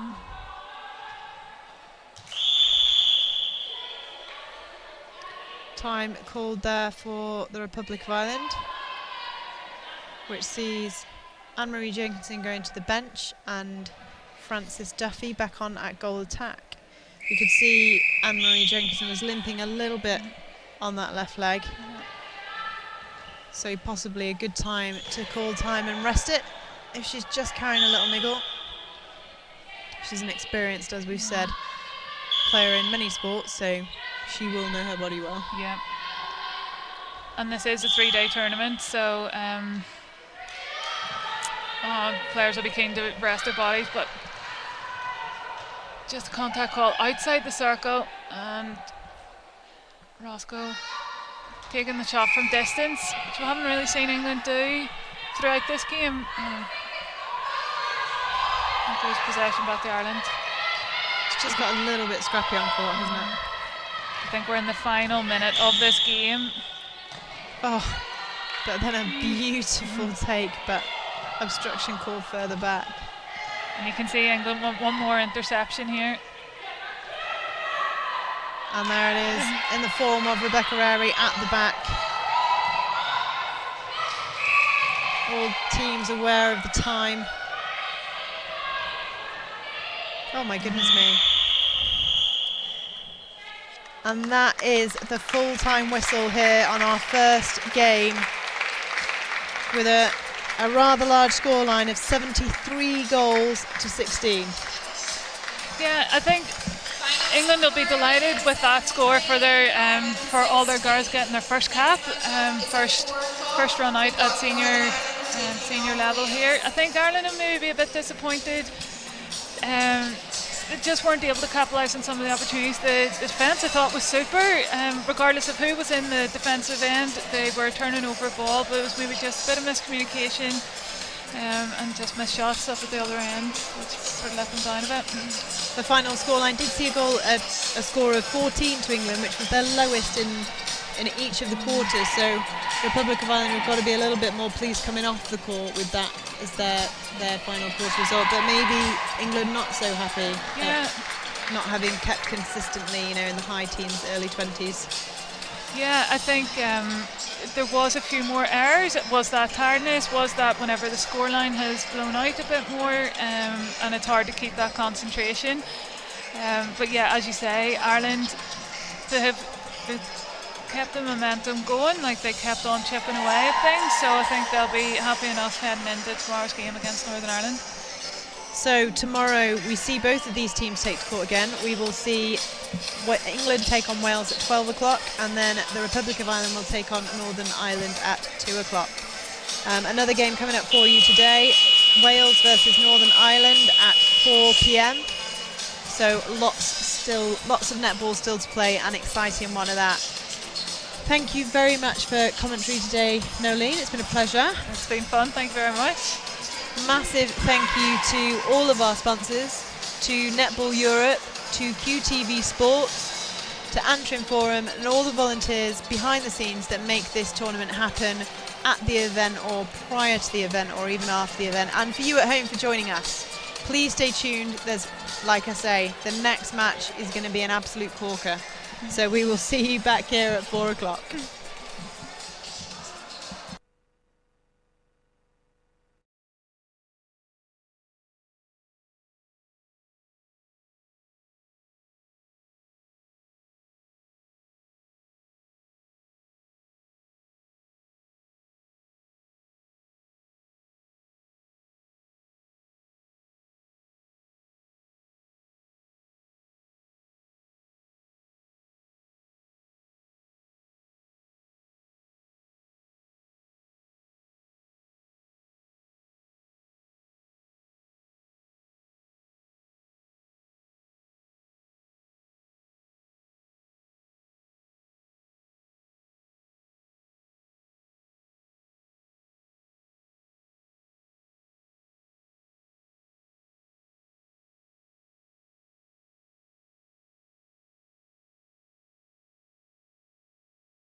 Hello and a very warm welcome back to the Antrim Forum here in Belfast for the Netball Europe Open Championships event 2019.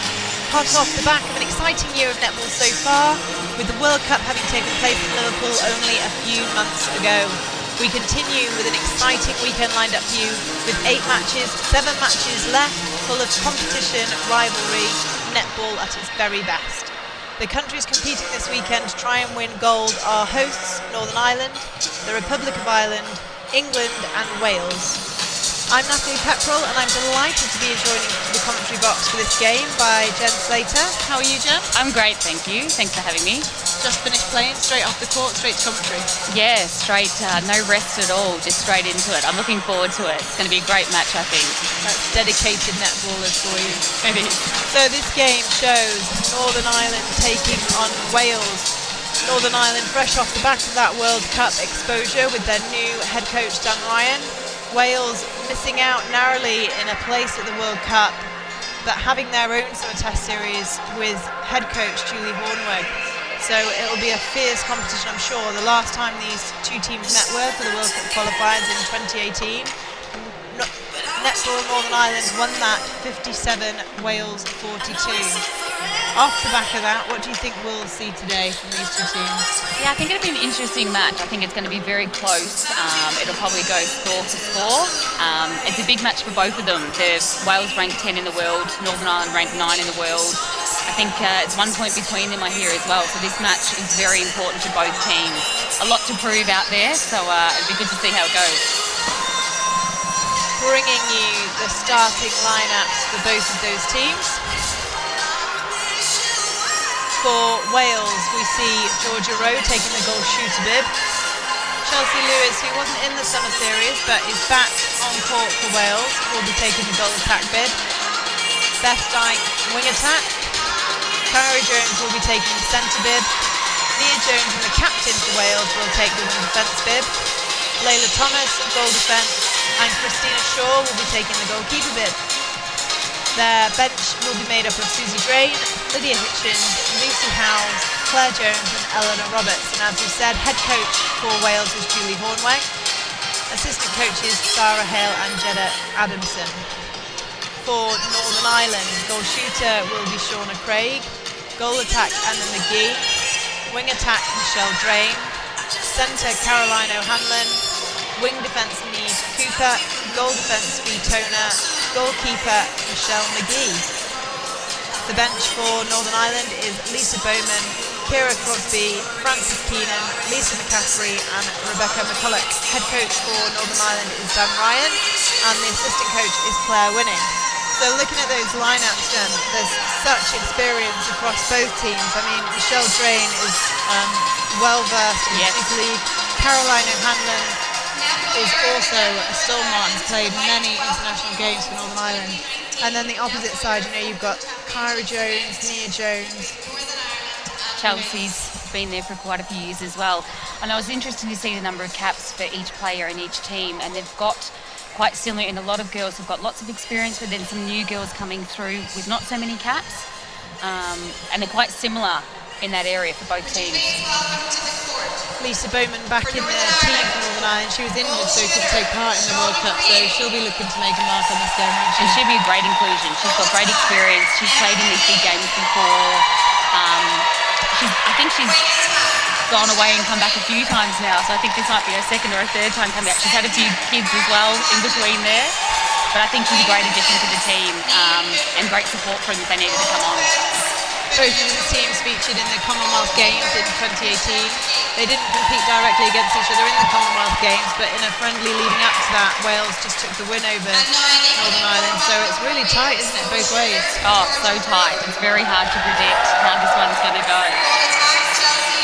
The umpires for you today are Ian Fuller, Janet Eadling, and our reserve umpire will be Rachel Radford. So they will be taking lead of proceedings in this game. You can see the teams coming down to court now. And lots of noise in the crowd. There's lots of supporters here for this game, which you would expect being a home venue for Northern Ireland. You would. Lots of Northern Ireland supporters here. I guess no surprises with these starting 7 either that are starting. Looking at some of the stats for the previous tournaments, Ellen McGee is a really high goal scorer. She finds herself starting at goal attack for Northern Ireland. And Shauna Craig is someone that used to play in the Super League for Bath and has come back from being out in New Zealand to play for Northern Ireland.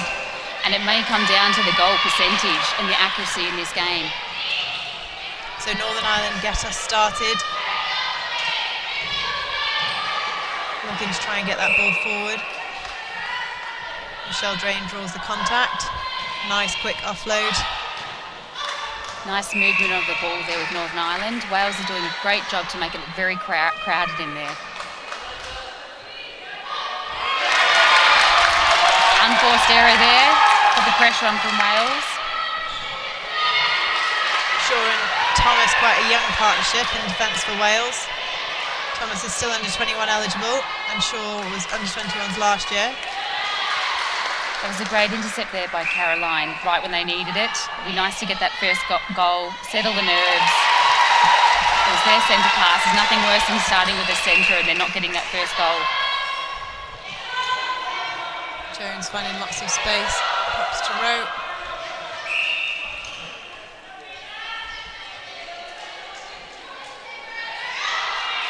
And that's difficult to mark, isn't it, when your shooter's so tall at the back? And when you've got the goal attack screening you as well to get behind, it's almost impossible at times.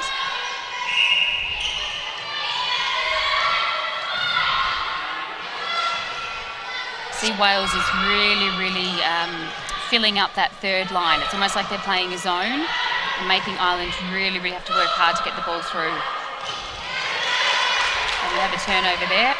Well done, Wales. That was a goal defence that picked that up. Strong, fast through court. Beth Dyke just feeds the ball beautifully into that circle, doesn't she?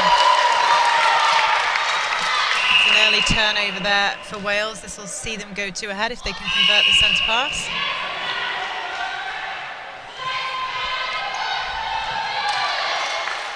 Too easy.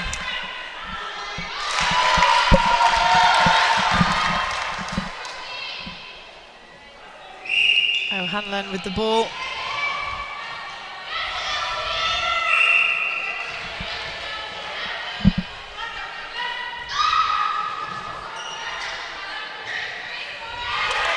And again, another beautiful interception out the back from Shaw. Wales are working brilliantly in that defence there. They're all over the Northern Ireland girls.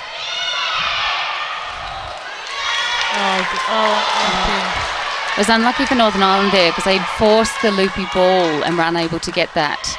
But they've then been able to turn over a forced ball off the back line.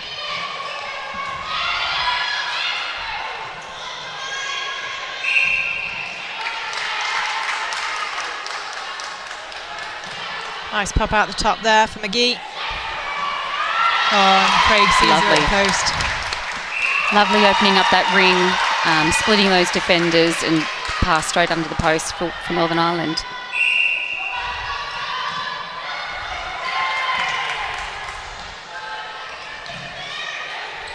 Really strong defence there by Niamh. Great turnover again for Caroline, Northern Ireland centre.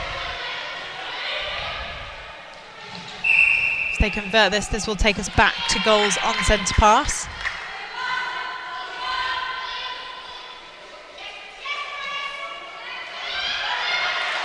Great rebound there. She's lucky to get that one from behind.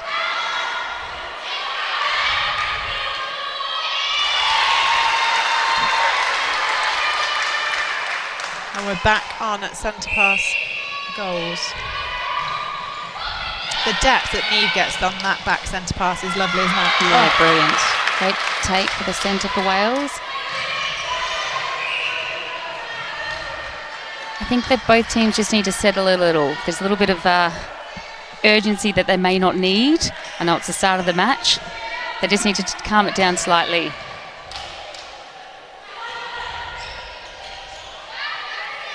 Oh, nice feed there by Cara Jones.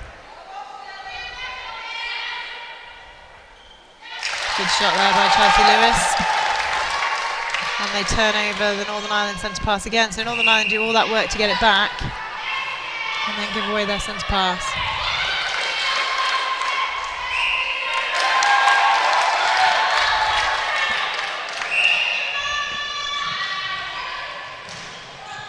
strong by McGee through 2 defenders.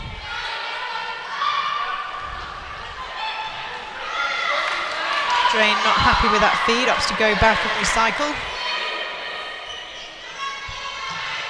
O'Hanlon does a really nice job of sitting out and then driving into the middle when she's needed rather than staying in that space. She does. She's brilliant at reading the play, not getting involved until she needs to. Northern Ireland have done really well just now with working that ball around and not trying to force it in, waiting for it to open up. The Wales girls are doing great in defence and really making them having to work. Ball rolls in there for Shauna Craig.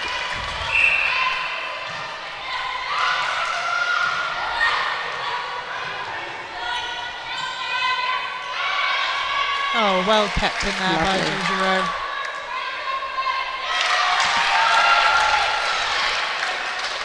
Wales go 2 ahead.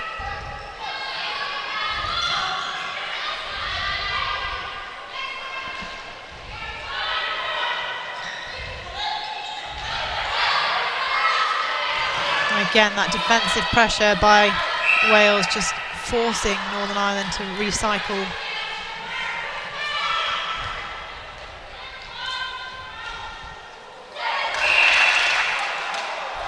Yeah, can't quite get away with that one. No.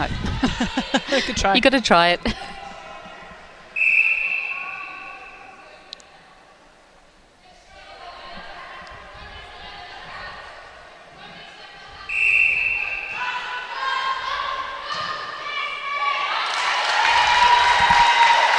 Nice consistent shooting by McGee.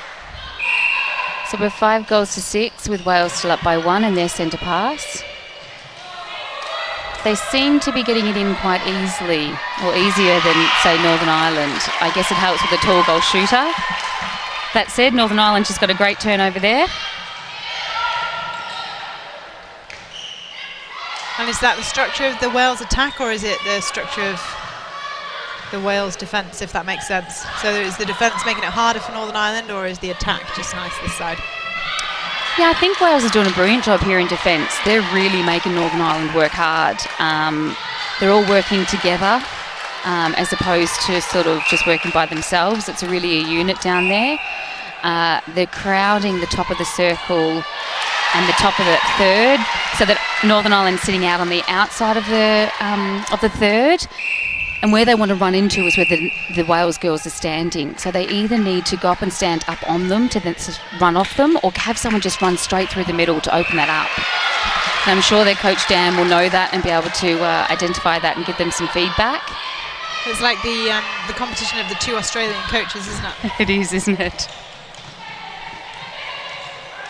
Good strong drive by Cara Jones. She's a powerhouse, isn't she? Oh, she's amazing. She's brilliant. I play with her sister in Prem 1 with Grangetown.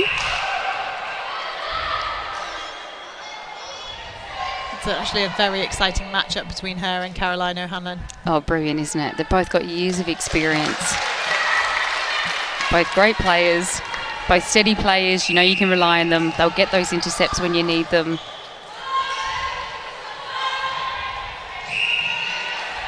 And that's that hustle. She took that very strongly there, that centre. Oh, an unfortunate miss there by Rowe. It's her second miss, and that's what you were talking about when you said it could come down to shooting stats. Yeah, it could come down to that, that's right.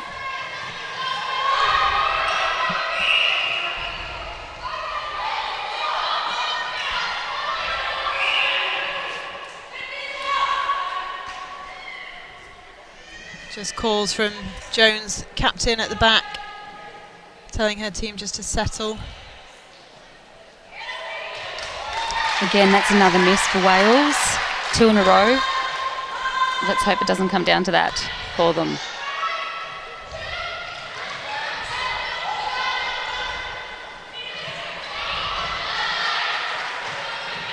It's much better play there by Northern Ireland, opening up the Wales defence.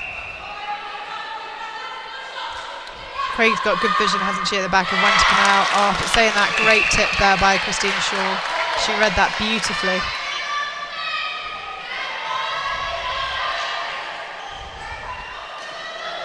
Dicing with the sideline. Mia Jones opting to recycle. Great pressure from Northern Ireland. They're really making Wales have to pass it back. They just can't get through this centre third. But then the work rate is high on both sides, isn't it? Defence and attack. Certainly is. Screen set up there by Rowe for Lewis. Yeah, when that happens as a defender, you've really got to set up quickly. I think Fionnuala was sort of maybe ball watching rather than trying to get around that shooter so that she's not being screened. You really want to be between them. I mean, it's 2-on-1. Chances are you're not going to get it, but rather than being screened, if you get between them, that's the ideal position to be. Wales looking to use this reasonably quickly, but Northern Ireland doing a good job of getting back on defence and holding them up. Northern Ireland definitely picked up their defence through this centre third, which is great to see.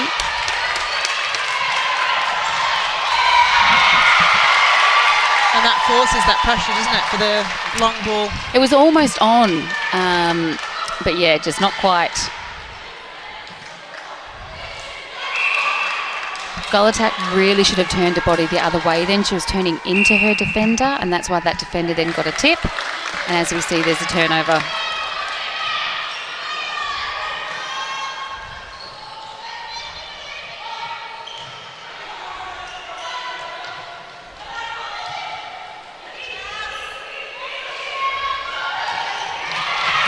A bit of a loose swing, wasn't it? Not enough power on that pass. No, and Fionnuala was chased that down in goal defence, and she did a great job to get her hands onto it.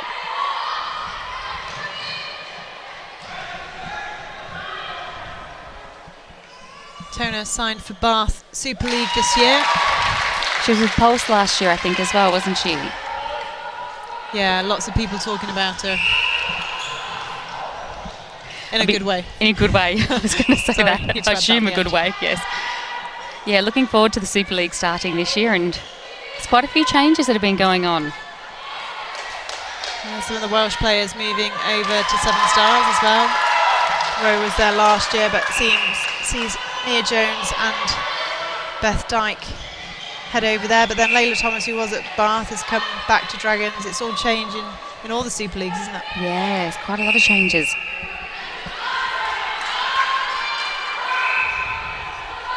Still relentless hustle going on in this defence back line, but McGee ever so confident on the shot, and that's what we've seen her do so well in so many competitions, is just turn, shoot, stick it through the net.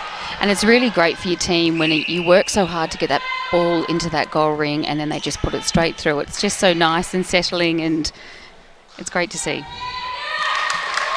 Georgia Rowe pops another one in for Wales. 4-goal game at the moment. Wales leading 11 goals to 7. So still close, but Northern Ireland will want to close this gap a little bit before the quarter break.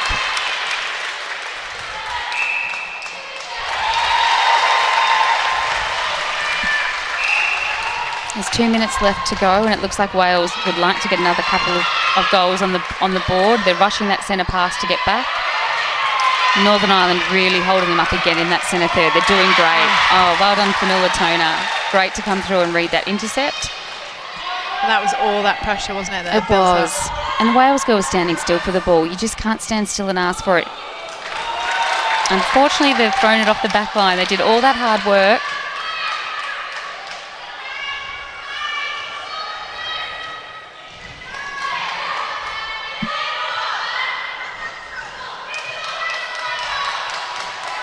Patient play there by Nia Jones, but just can't quite control that one.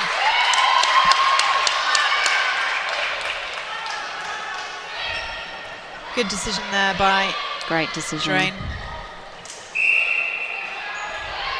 And that's the experience, isn't it? I mean, to just, instead of ping that ball in that could have gone, but was probably a little bit dodgy with the defence hanging off. Yeah, don't force that in. And Drain and Caroline have been playing together. They know how each other play for years. And that experience will show and will definitely help Northern Ireland. So Northern Ireland have got one back on Wales just then.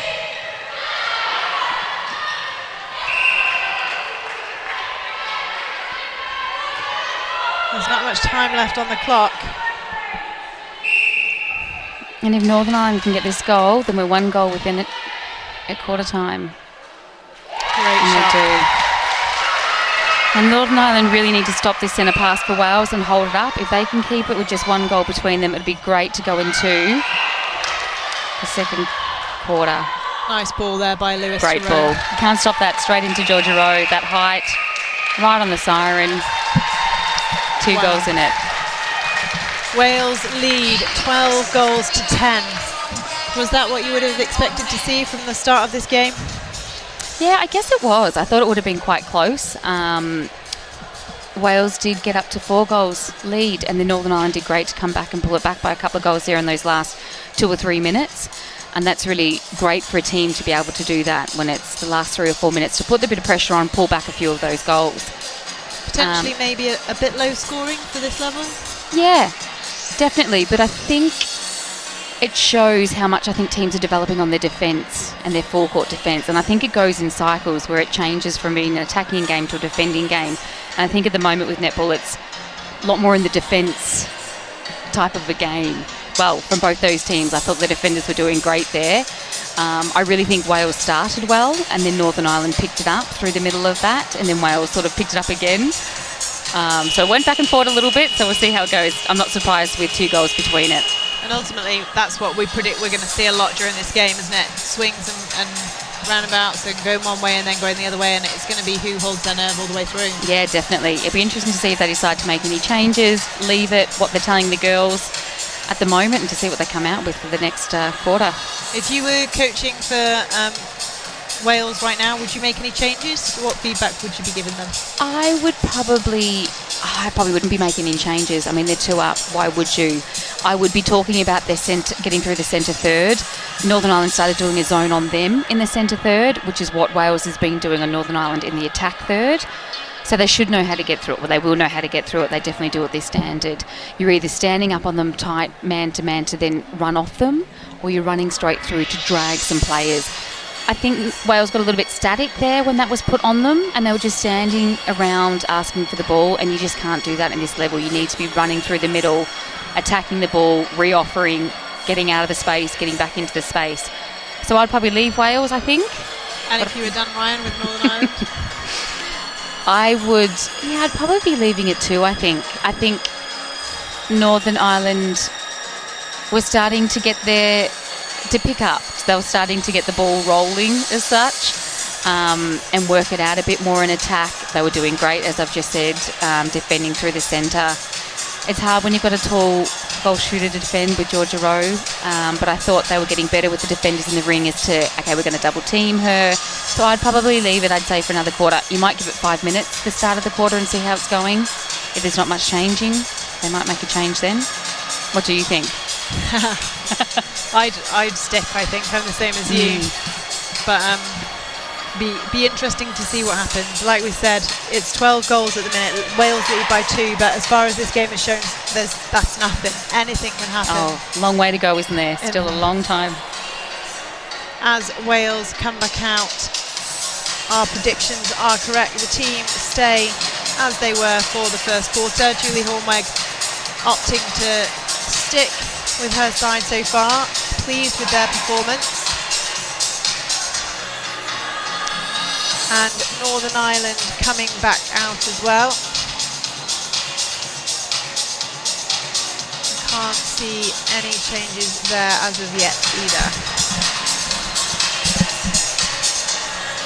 So just waiting now for the umpires to get this game started. Both teams out a little bit early.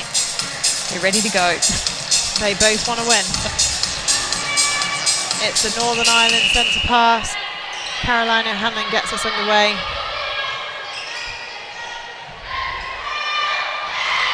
Great arms there by Shaw. Bodies on the line for this game. They're going for everything, aren't they? Layla Thomas just pulling it in.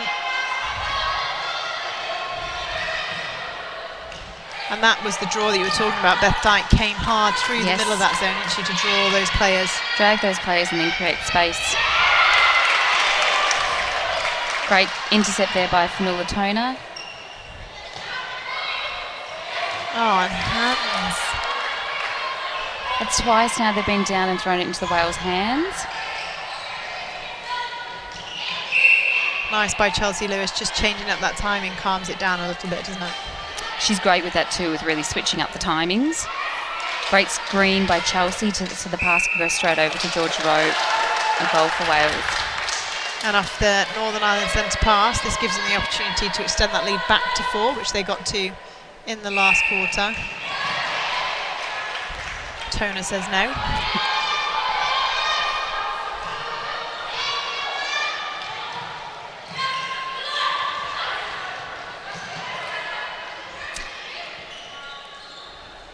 Nice little pop over the top by Lewis to Rowe.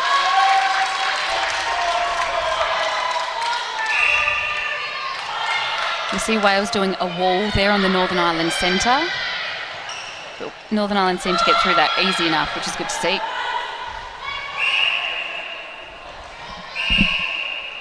Craig working hard at the back, trying to get the front hole, but Thomas just managing to get back around.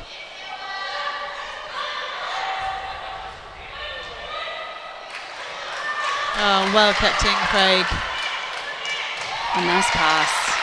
It's great vision for Caroline to see that open up to the goal shooter under the post. Unfortunately, she missed that goal. Goal attack also missed. Again, that's a percentage of shots that we were talking about earlier. You see when Drain gave that ball back, she's just putting her hand down, as I say, just calm down, take a breath.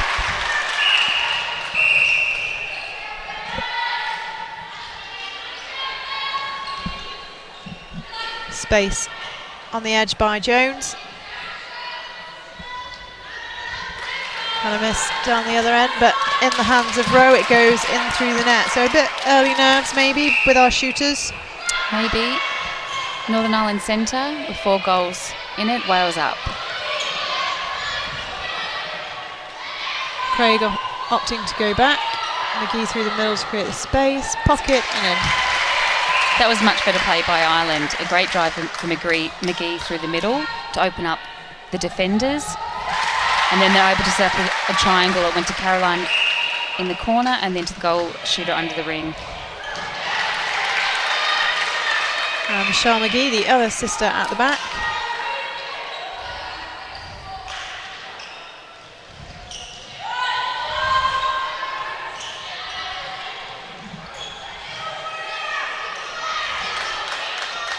Just really nice structure, isn't it, through court at the minute? It is. And it's great to see that they're really driving hard onto the ball. There's none of this sideward or a cross-court driving, which just gets picked off by the defenders. You have to be going onto the ball, running away to clear, and then running back on. And they're doing that brilliantly. Both teams are.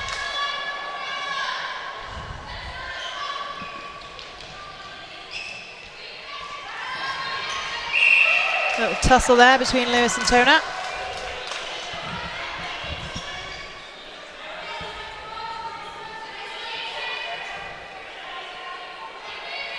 Just a bit of confusion here. Tona called for contact, has to go back. And Wales keep that 4-goal lead.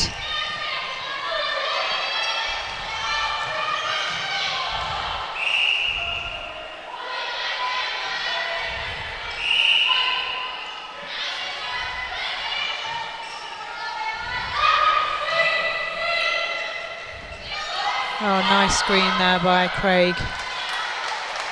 Drew both defenders onto that. And McGee makes sure of the goal.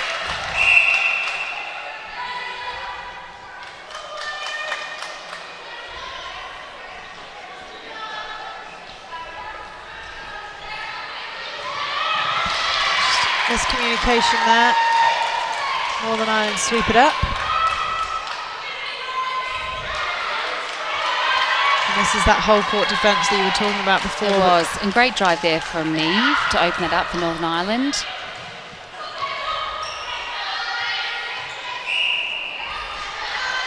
That was lucky for the goal attack again. She was turning into the defender, asking for the ball, as opposed to turning away from it, so it's an easier pass straight into her. Good rebound from Northern Ireland and shot in. So goal clawed back for them off the Wales centre pass. Caroline O'Hanlon with acres of space. She always seems to find it, doesn't she? She always seems to find loads of space, and she's great with, if she needs to give a quick ball, she will. If she needs to hang on to it, reset. Her decision making majority of the time is fantastic. Good defence there at the front by Northern Ireland. A forced back centre pass, but Lewis with space.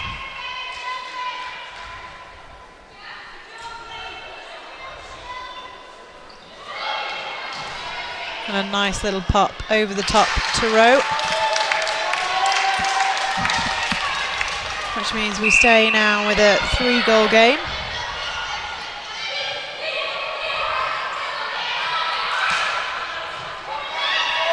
A nice one too between Niamh and Caroline for Northern Ireland, centre and wing defence. Again, we see Wales doing lots of work to fill the top of that circle. And great hands there by Shaw. brilliant hands and forcing that turnover.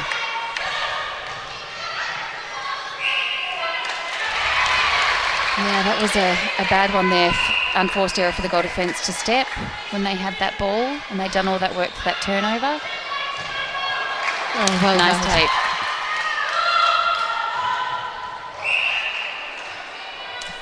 Contact call there against Jones. She was unlucky. I thought she might have got it. She was very close to having that. She's certainly relentless in her defence. She's a great captain because she never gives up. She is, never stops.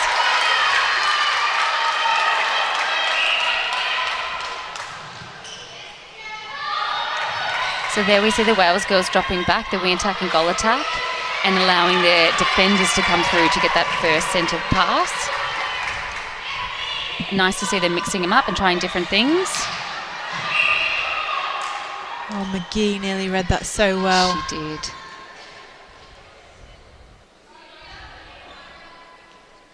Again, we see a screen there between the shooters and the defender. Hard to get around it. The shooters set that up early. It is really hard for a defender to get around. Oh, great hands there by Nia Jones. And that's filling that space, isn't it, like you were talking about? Yeah. The hot spot. Everyone wants to get on the top of the circle to feed. And as a defender, you know that that's where you stop first, if you can. I thought Michelle Drain did a great drive. She was almost going down to the side and she would have been a better option. So it's just that vision to see that rather than trying to force it through two Wales defenders. Shauna Craig positioning herself well for that rebound. Oh, one goal in it. Great turnover by Fionnuala. And then another turnover. And that's the pressure, isn't it? It is. Who can keep their heads under pressure? Lovely passage of play by Wales there. Straight into goal shoots. Georgia Rowe, and she pops it in. And that could have been a turning point for Northern Ireland. They got the intercept. If they had have got that goal, that would have been even. Just a disparity over centre pass. Just checking with the table.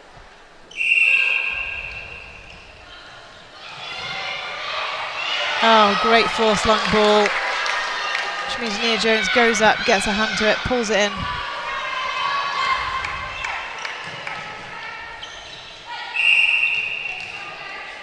Good space by Kyra Jones as well.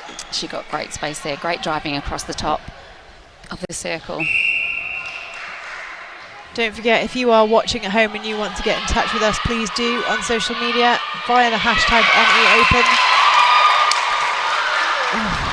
That was a lucky call, I'd say.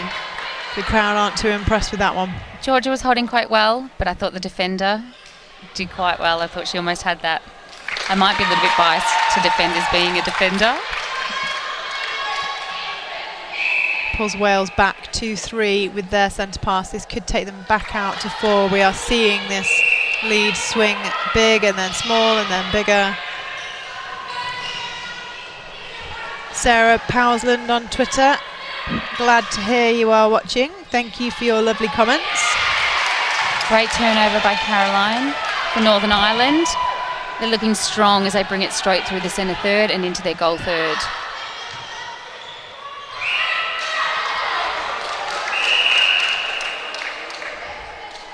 That was a great turnover there forced by Wales wing defence. She put the pressure on the centre and it was a replay ball. It just shows how important it is to have a go as much as you can.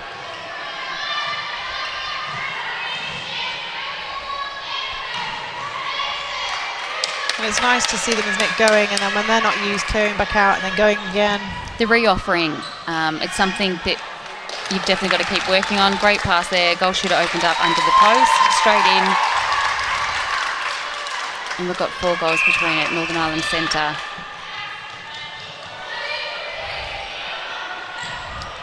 Dan Ryan on the bench, quite unreadable at the moment. Has had the same pose throughout the whole of the game. He is, isn't he?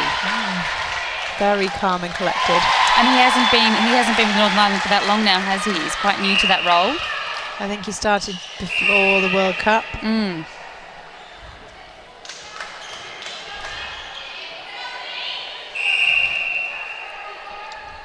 McGee pinged for obstruction there, just moving her feet around, keeping her arm out whilst doing it.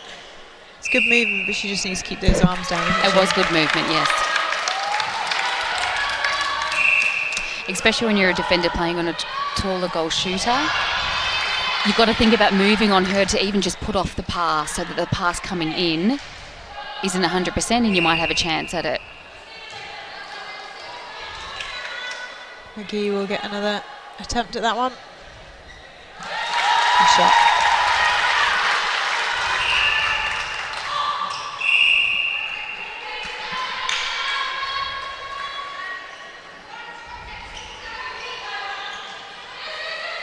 And a really good partnership going on there between Lewis and Rowe. Yeah, they're playing really well together.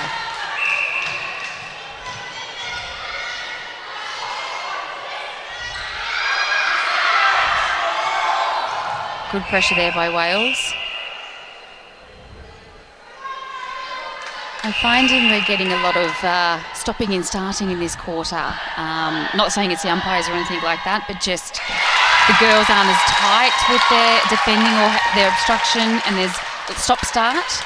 And sometimes that can affect the team. You just can't get a run on and get into the groove and get the flow going.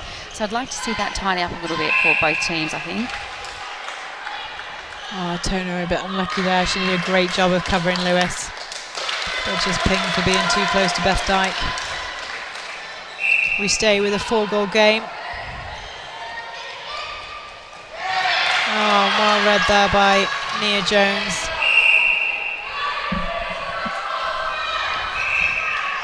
With just over a minute and a half left. This is a chance now, isn't it, for Wales to take a real lead before the half-time. Yeah, and to get to that 5 goals. We've been at 4 and within for much of this game. It kind of feels like Wales still has the upper hand. Northern Ireland's not giving up and they kept going, but it's just feeling like Wales is just not going to stop and just keep going as well. So hopefully Northern Ireland can turn that around for them.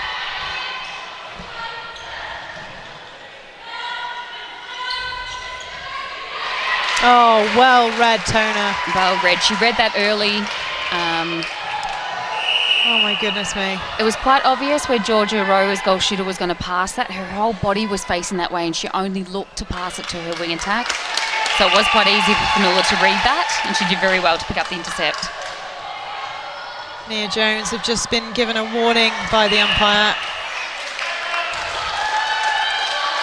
That's going to leave Julie Hornweg with some difficult decisions to make, because if she gets pinged again for the same offence, it could see her being suspended to the bench for 2 minutes, and that's for the whole of the rest of the game.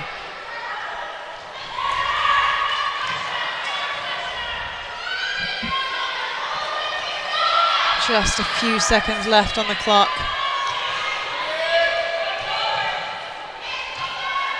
Patience by Northern Ireland with tireless defence by Wales. Forces a back line.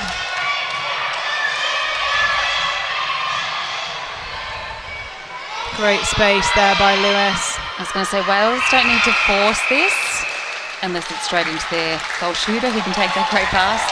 And it goes in, but unfortunately time has just run out for them. So Wales now taking a lead of 25 goals to 20. So that was a 10-goal quarter for Northern Ireland, but 13 for Wales.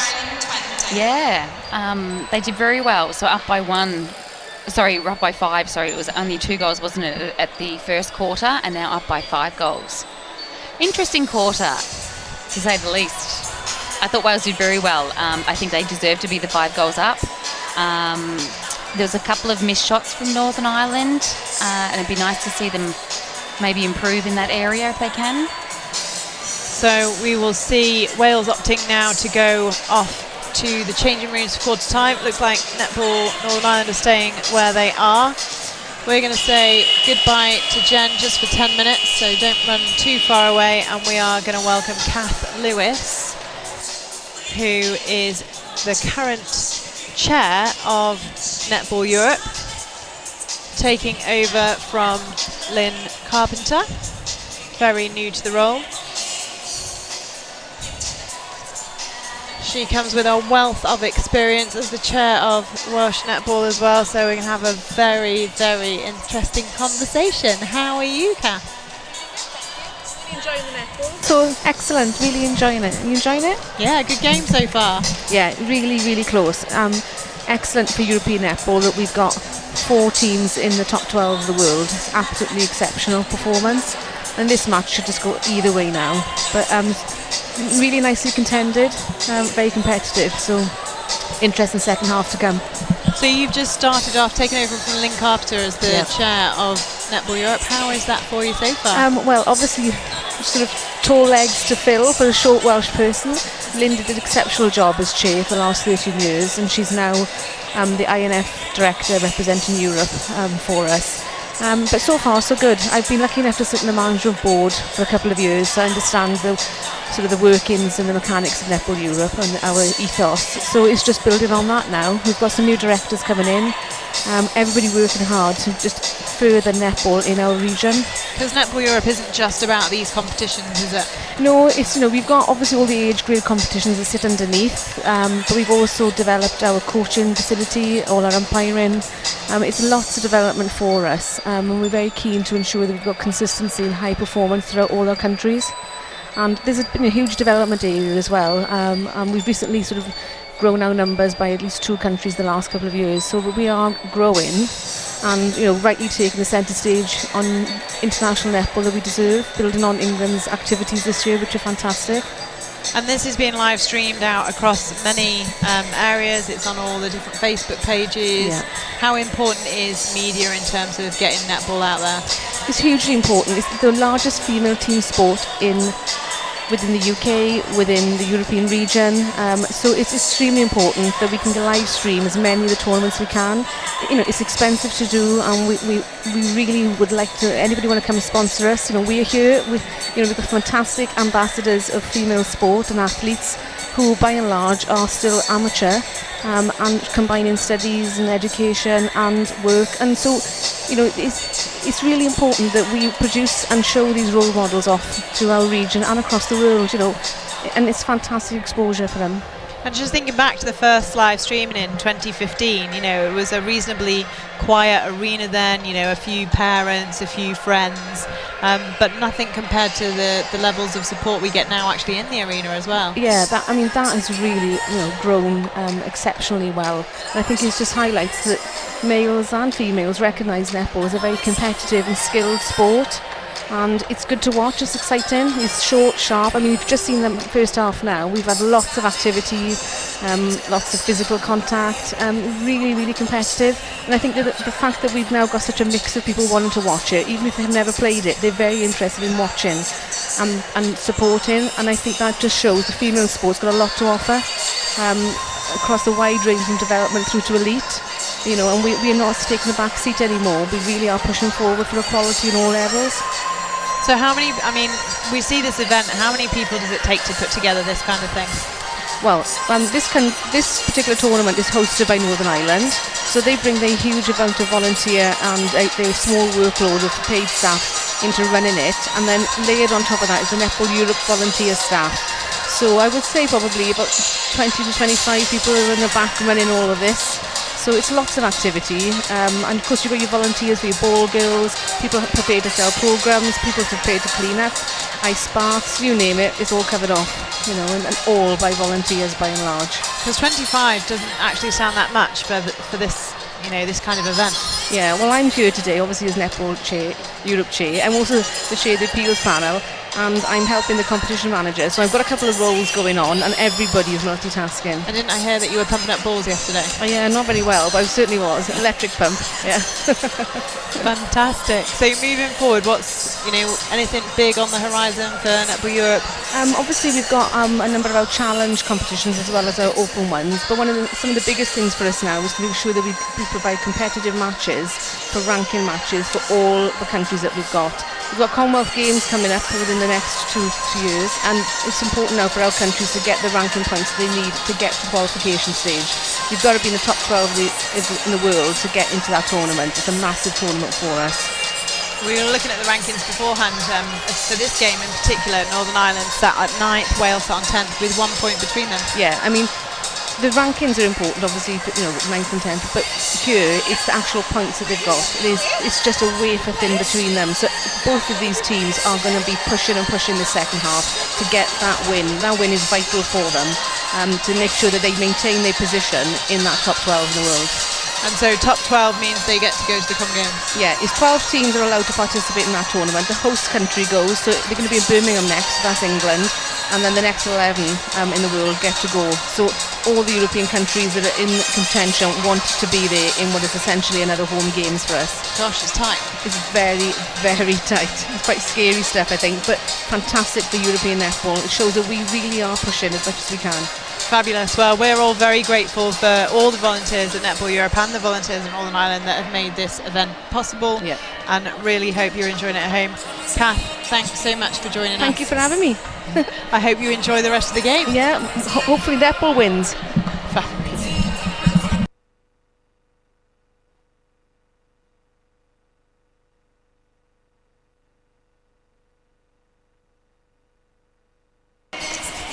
So we see Wales coming back out of the changing rooms. So they'll have had some input from their coach during that time. Northern Ireland opting to do a warm-up drill, moving around slightly to the left of your screen as we speak, which is different styles for both teams. There will be some changes, we're sure, and as soon as we have those, we will let you know what they are.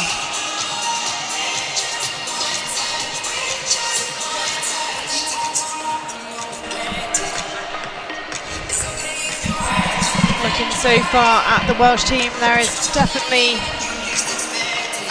one change.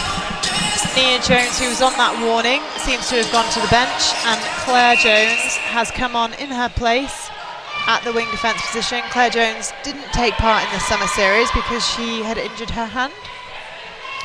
For Northern Ireland, Shauna Craig has moved into the goal attack position. Emma McGee goes to the bench, and Lisa Bowman, who as well wasn't available for the World Cup due to injury, is on the court. So we'll see how that pans out.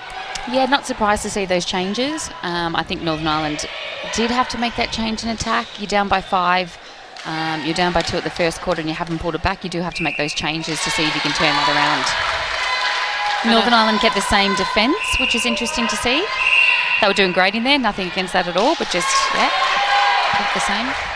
And as we said before, Nia Jones was carrying that warning from the umpire, which is a bit of a dangerous place to be because they don't want to end up with 6 on the court.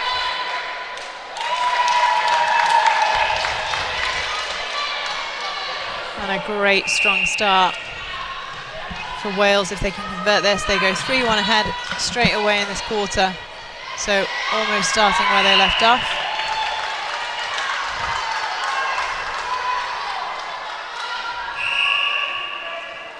Contact call there against Claire Jones. Oh, just a little bit too long there for even Caroline O'Hanlon. And they've just done that work to get the turnover, Northern Ireland, and then to throw it away. That's those unforced errors that as a team you don't really want to see. And especially at this standard, it probably shouldn't be happening really. And it must be better to be ahead. It creates a bit more pressure, doesn't it, on the team behind because you're constantly on the catch-up. Definitely, you've got to work harder. Every pass counts. Strong drive there by Beth Dyke to get to the top of the circle.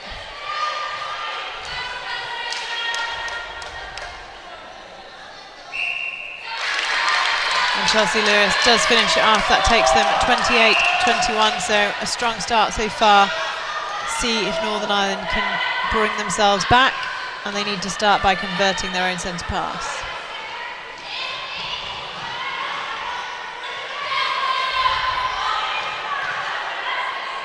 Cheeky little passes between Shauna Craig and Lisa Bowman, and that's nice to see, isn't it? It's great. Lisa had held front spot there, so it was a great pass into her. It's great to see her back on court because I know she was training for the World Cup and got an injury sort of last minute just before it, so great to see that she's back in the team. And they just hold on to that one, pops it over to Rowe. It was a great quick pass then by Chelsea, straight into Georgia Rowe. If that had been a split second later, defender may have had a chance to get a tip on it. Nice reading by Drain.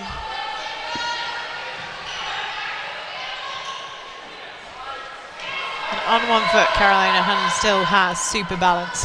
Oh, she does, doesn't she? Oh. So does Lisa. Great take under the challenge of Shaw. One to settle the nerves for Northern Ireland. Oh, Tona. Brilliantly read by Tona then. What a fabulous interception. And if you think about that ball, it was in the air for quite a long time. It was from the third line right into under the post. And as a defender, that's what you're trying to create because then it gives you more time to read it and have a chance of going for it. The battle continues between O'Hanlon and Jones.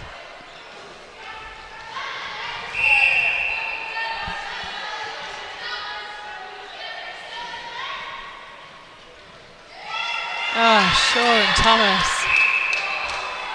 It's great teamwork by the two defenders for Wales there.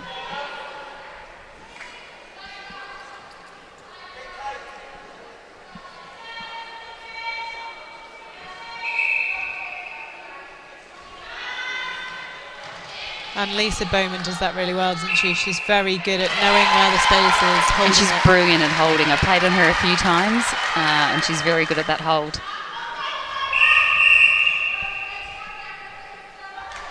Lisa Bowman sat on 67 caps for Northern Ireland, so very experienced.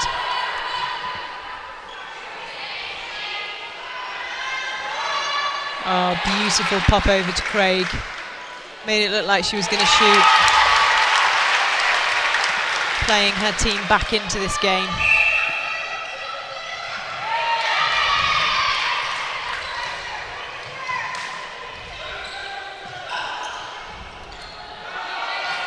Another link between Lewis and Rowe. Northern Ireland need to do something about that partnership, don't they? It's going in quite easy between those two.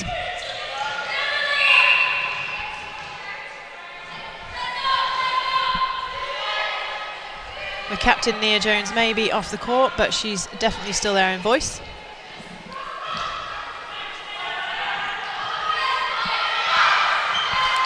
Oh, that was lucky. That was very lucky. I was just about to say that Northern Ireland were all on one side of that court there with not much space, but off the post and straight to Lisa Bowman, and she pops it in. So we've got 4 goals again. Good defence there by Northern Ireland. No options for Beth Dyke. Oh, that's a killer.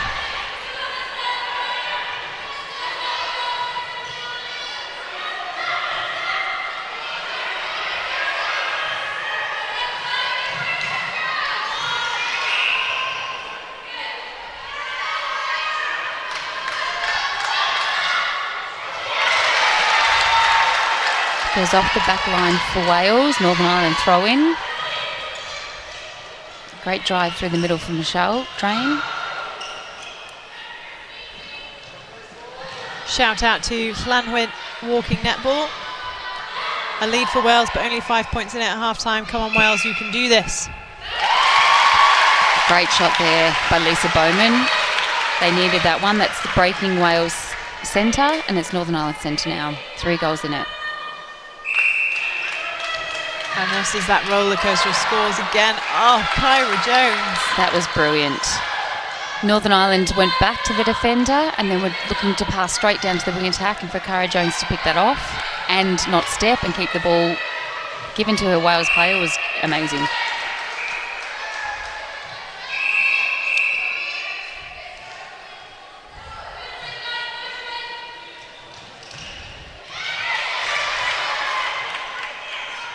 Oh, nice fake with the eyes there by Jones.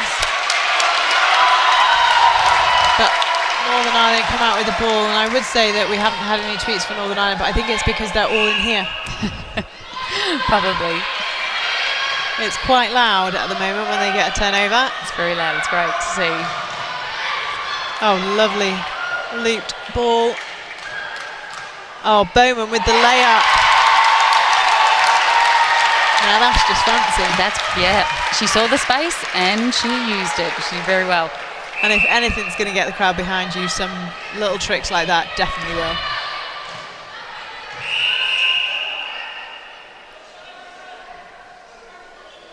Caution there given, I think, to McGee. Umpires seem to be signalling for holding on to the player.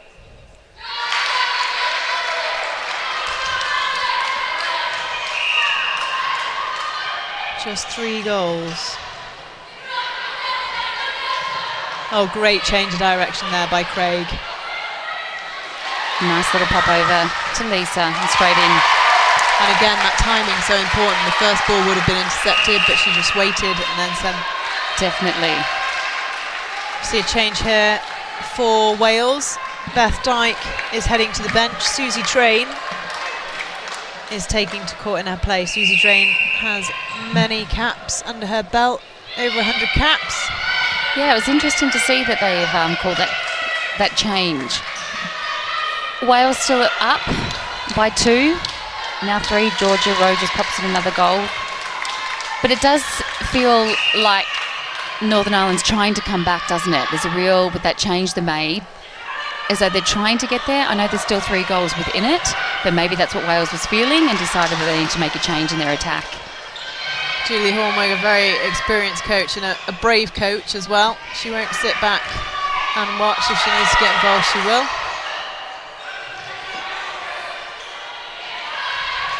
It's a bit of hesitation just with Wales in their passing. Oh, Chelsea Lewis kept that. Oh no, she didn't. I don't know why they tried to force that pass into her. She had 2 defenders on her. It didn't need to go. Is that the pressure from defence from Northern Ireland? And the pressure from the scoreline may be creeping closer.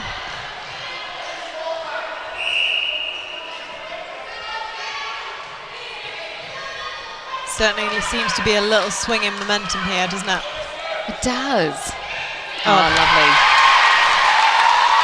That was the drive from the goal attack, which forced both the goal defence and goalkeeper to go for that intercept, and it left Lisa Bowman wide open under the post.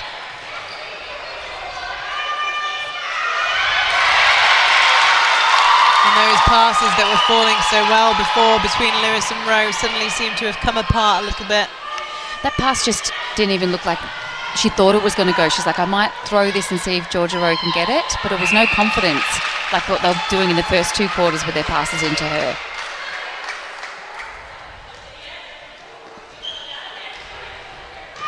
O'Hanlon to Craig, Craig to Bowman under the post, and Bowman has brought such an injection into his team, hasn't she? Just seem a lot more confident in there, don't they? And calm, and they know what they're doing. And you go. I was just going to say, the centre pass set up there, Northern Ireland goal attack were hanging quite back, giving the wing attack their line to get over and get that first pass. This confidence is what you said happens when your shooters just put the ball in the net. And when they're looking confident and playing confidently as shooters as well, it just does lift the whole team.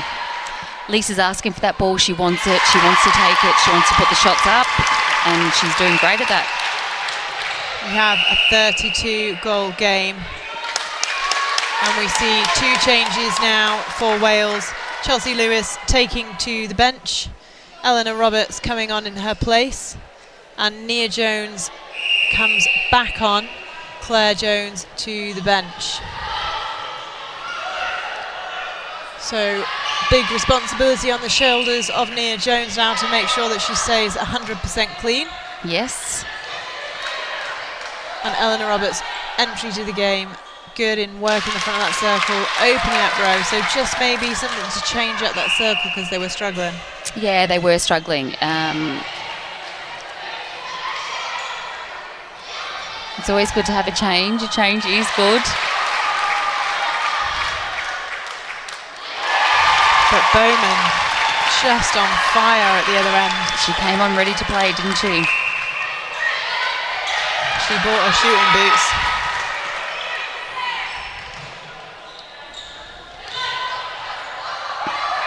Nice ball into row by Roberts.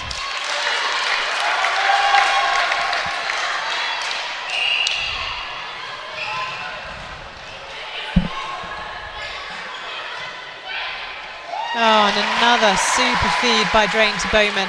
Lovely. There wasn't an inch of space on that one. And when you see a team doing that, you know that they're got some confidence going on, and they're ready to pull this. Well, it's evens now. They're both from 34 each.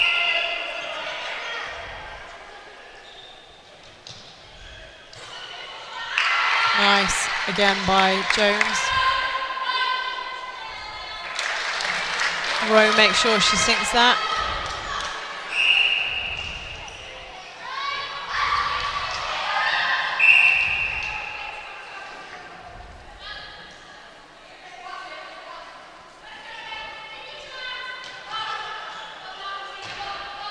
Thomas trying her best to put off Bowman. She succeeds and gets the rebound. Wales will want to look after this to try and get that momentum swing back in their favour. Yeah, it's important that they do keep control of this ball and they can get it to post and get a goal. Drain working really, really hard to get that ball. Lovely feed into row, and she puts it in. And now it's Wales centre. They're up by 2. An opportunity to go 3 up. Neve Cooper's defence is relentless. She is on fire. You just watch her off the ball work. She is tracking hard.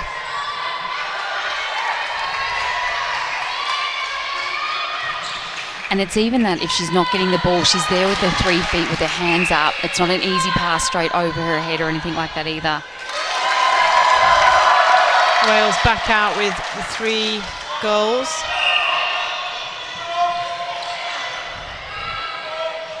Clever changes perhaps by Julie Hornweg. Yep, it's paid off so far.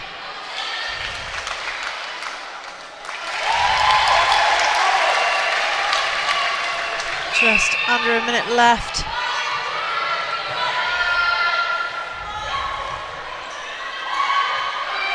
Patient. Oh, great again by Tona. She's great at reading those. The goal doesn't count. That was unfortunately for Northern Ireland after the buzzer. More importantly, they stopped that Wales goal though. Absolutely. For Northern Ireland. Tona. 2 goals again, same as the first quarter.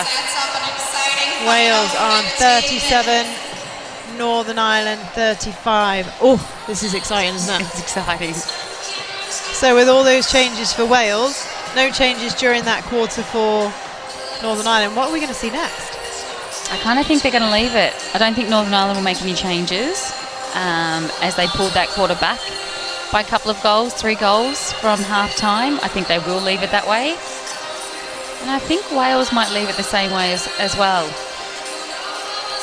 You see Jones and Rowe talking to the umpires there. I wonder what that's in regards to. At the quarter times and half times, the captain can speak to the umpire for clarification on a specific rule. So there's obviously something that they are currently not happy about. But some real swings in that. I mean, the introduction of Lisa Bowman into that game, I think, made a real impact for Northern Ireland. Yeah, it was a good change. It was needed. She's doing well in there. But it almost brought the defence at the back just on fire. They did all lift, didn't they?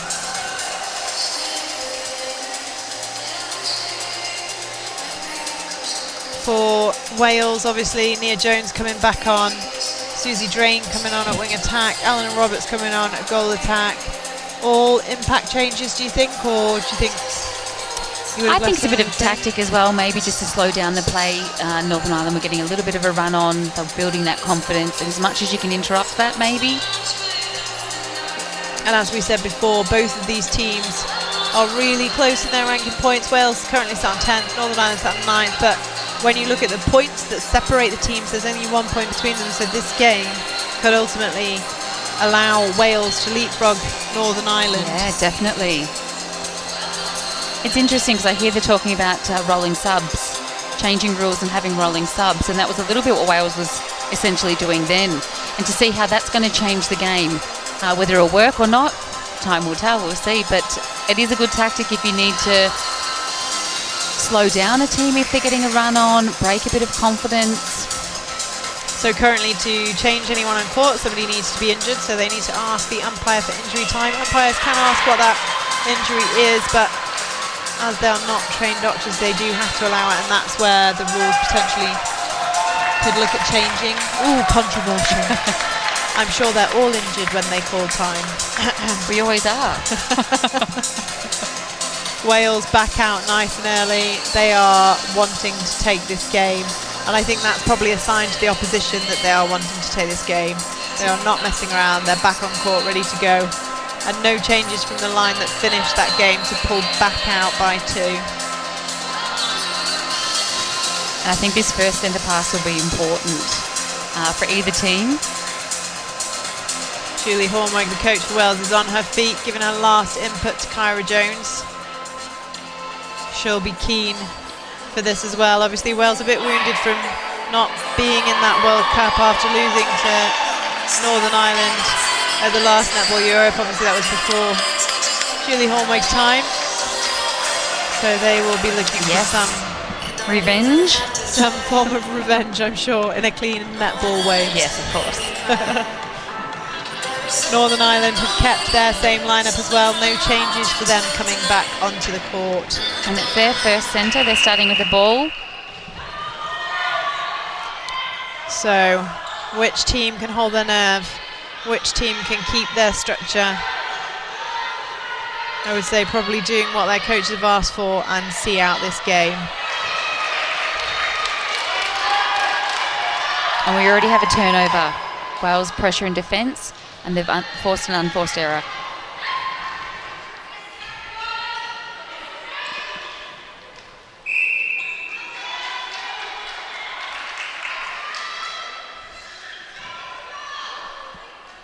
Roberts opting to offload to Rowe under the post. And there's that first goal that I was just mentioning.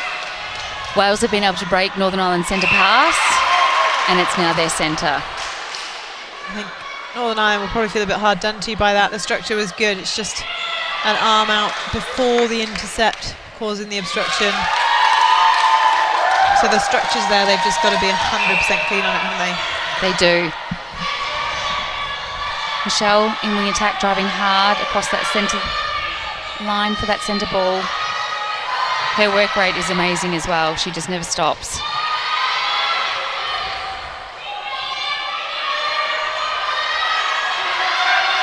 Long swing by Drain, not much else on. Lucky to get away with it. Great pass into Lisa, and she pops it in.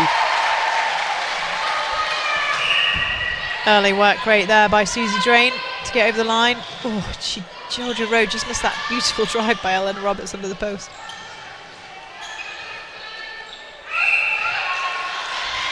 Great holding by Georgia.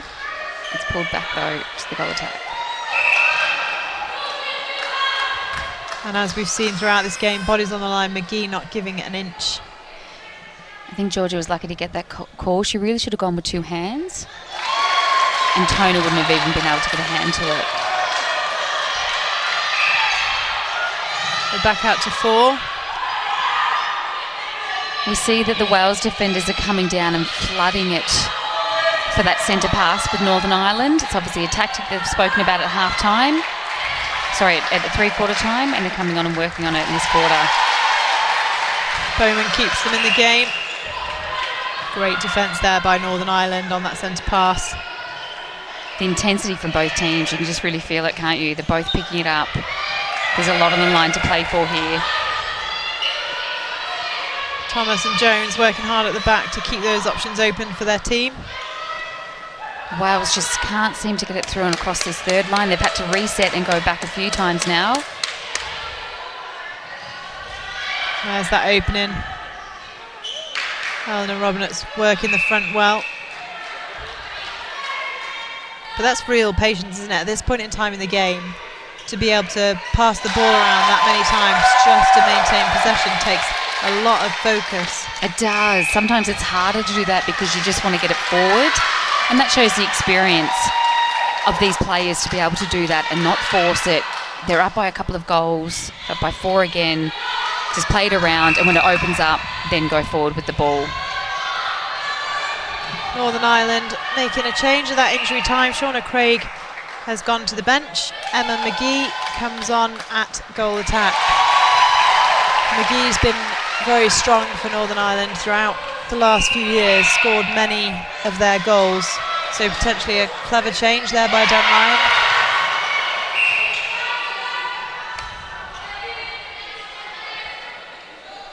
They haven't quite managed to take the lead in this game, have they? So they have to do something. Haven't. Yeah, they do have to make those changes. I think it's a good change. There's 11 minutes left to go in this quarter. They're down by, 3 at the moment, might be 4 if Georgia can sink this one, and she can.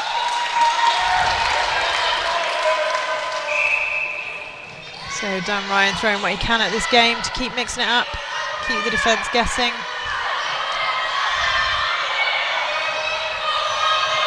We've just had 7 passes by Northern Ireland across the centre circle. That's the pressure that we had by Wales before it then went forward. Contact called there against Cooper.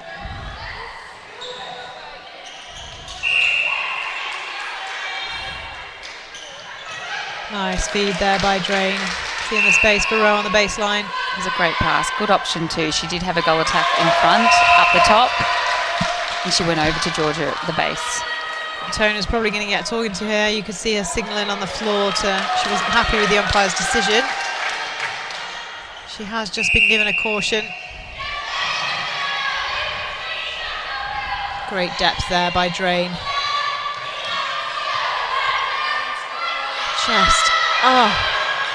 That was nearly a beautifully timed fly by Shaw. Almost.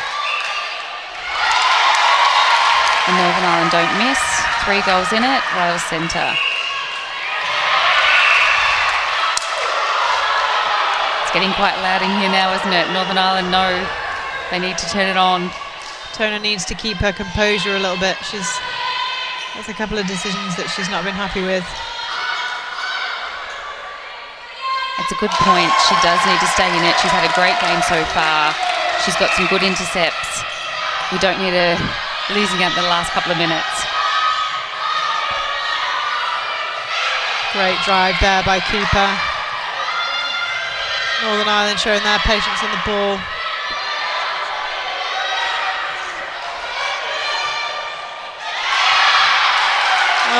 Turnover.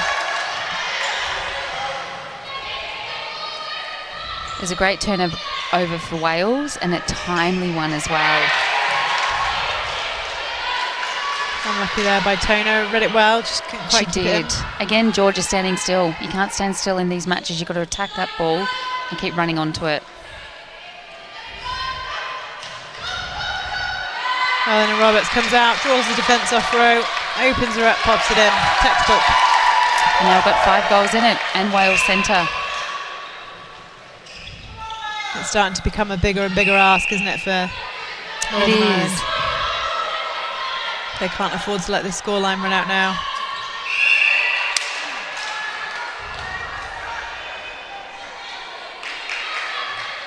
Caution given there to Niamh Cooper as well.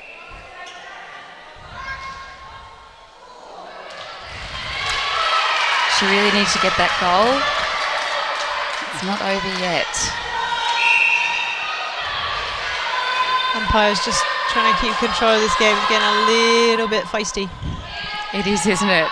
That both teams need to pull it up a little bit. I know there's a lot on the line for both of them. They both want to win. Slight miscommunication. And Jones scoops it up at the back.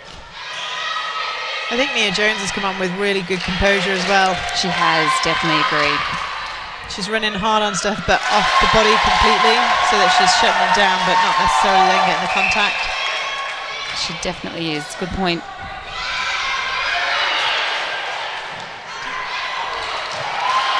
Oh. It's been a while since Northern Ireland's got a goal. They needed that one. I think they need you to say that a lot more. Sorry? I think they need you to say that a lot more. It's like the opposite of commentator's curse. Isn't it?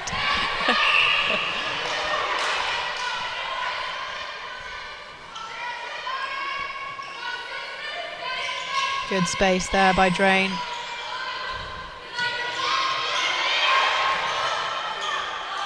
And a nice grab by Eleanor Roberts, chooses to send it out.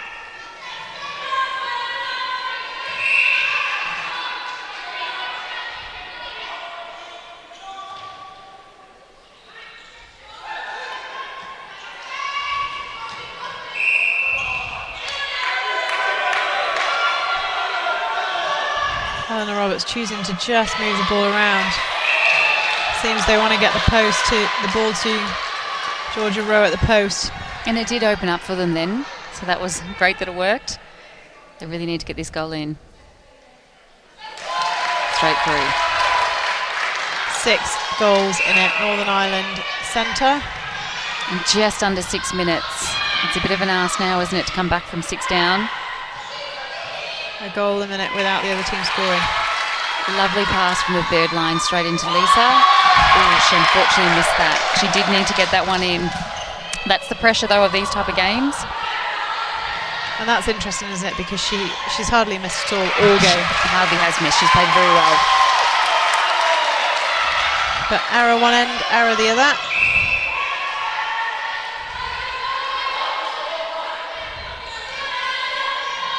You have to remember with these games in the world ranking that it does come down to the goal difference as well.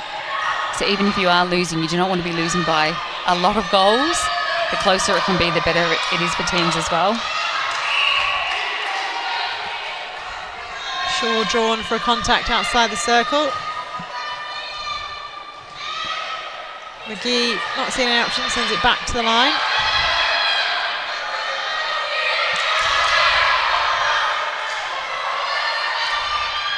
And there it opens up for them. So patient play, but not the time necessarily on the clock to play too much patient netball. Yeah, it was good rotation by the two shooters there and to wait for it to open it up. But as you said, there's not much time on that clock left. We're down to 4.5 minutes. 5 goals in it.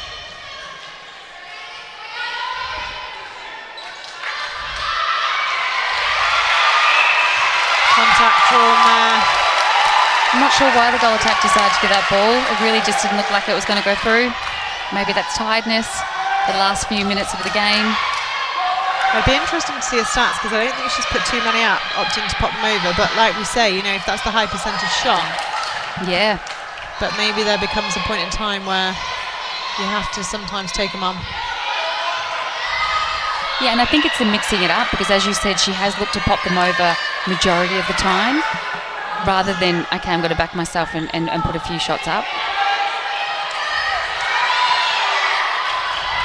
Having to work extremely hard. The defence from Wales is just so structured. And they've really forced Northern Ireland into that far corner. At that stage, we had the 4 attack players all over that side.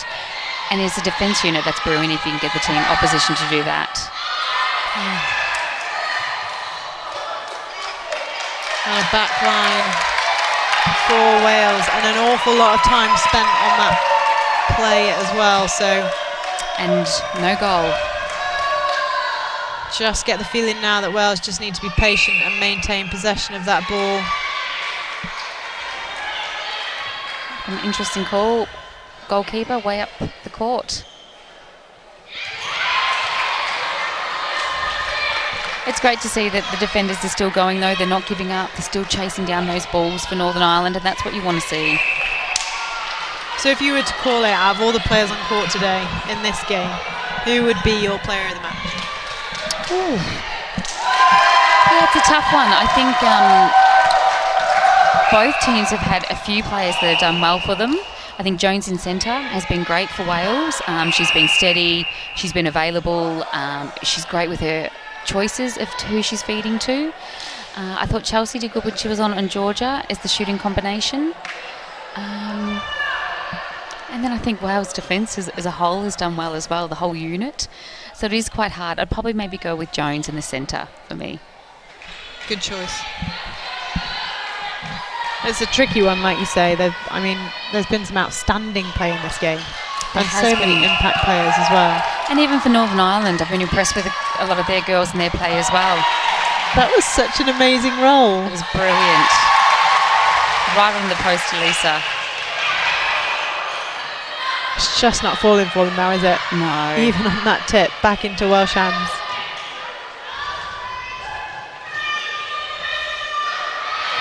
But they force the error over. Wales still has the ball. I think Drain might say that was an intentional swing. She probably will.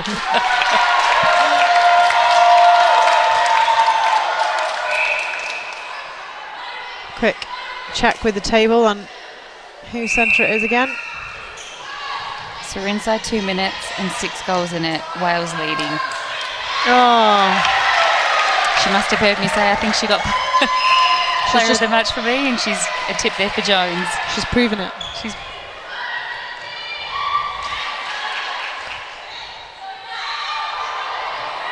unlucky there for Bowman, didn't quite fall. Again, 1 minute, 24 seconds left. And still, the bodies on the line for every single ball. They really are, aren't they? They're still both fighting, both teams. Nice give and go there by Kyra Jones. It's a great one too.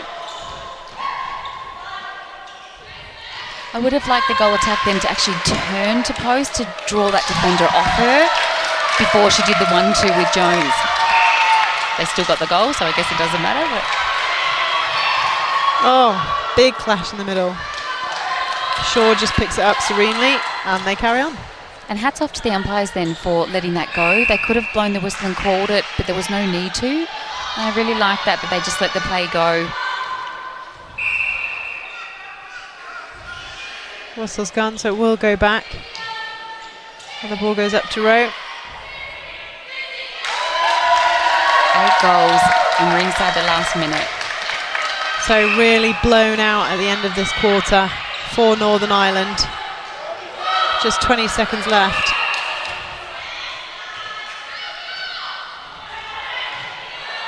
McGee will want to sink this just and to get them ready for tomorrow. Will there be one more goal for Wales? Let's see.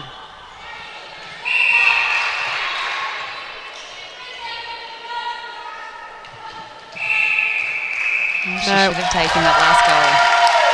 So Wales win, a massive win for Wales. 51 goals to 44. What a game. I mean, that sounds like a reasonable scoreline, but actually it was close all the way through. It was, yeah. It was a brilliant game to watch. Both teams did really, really well.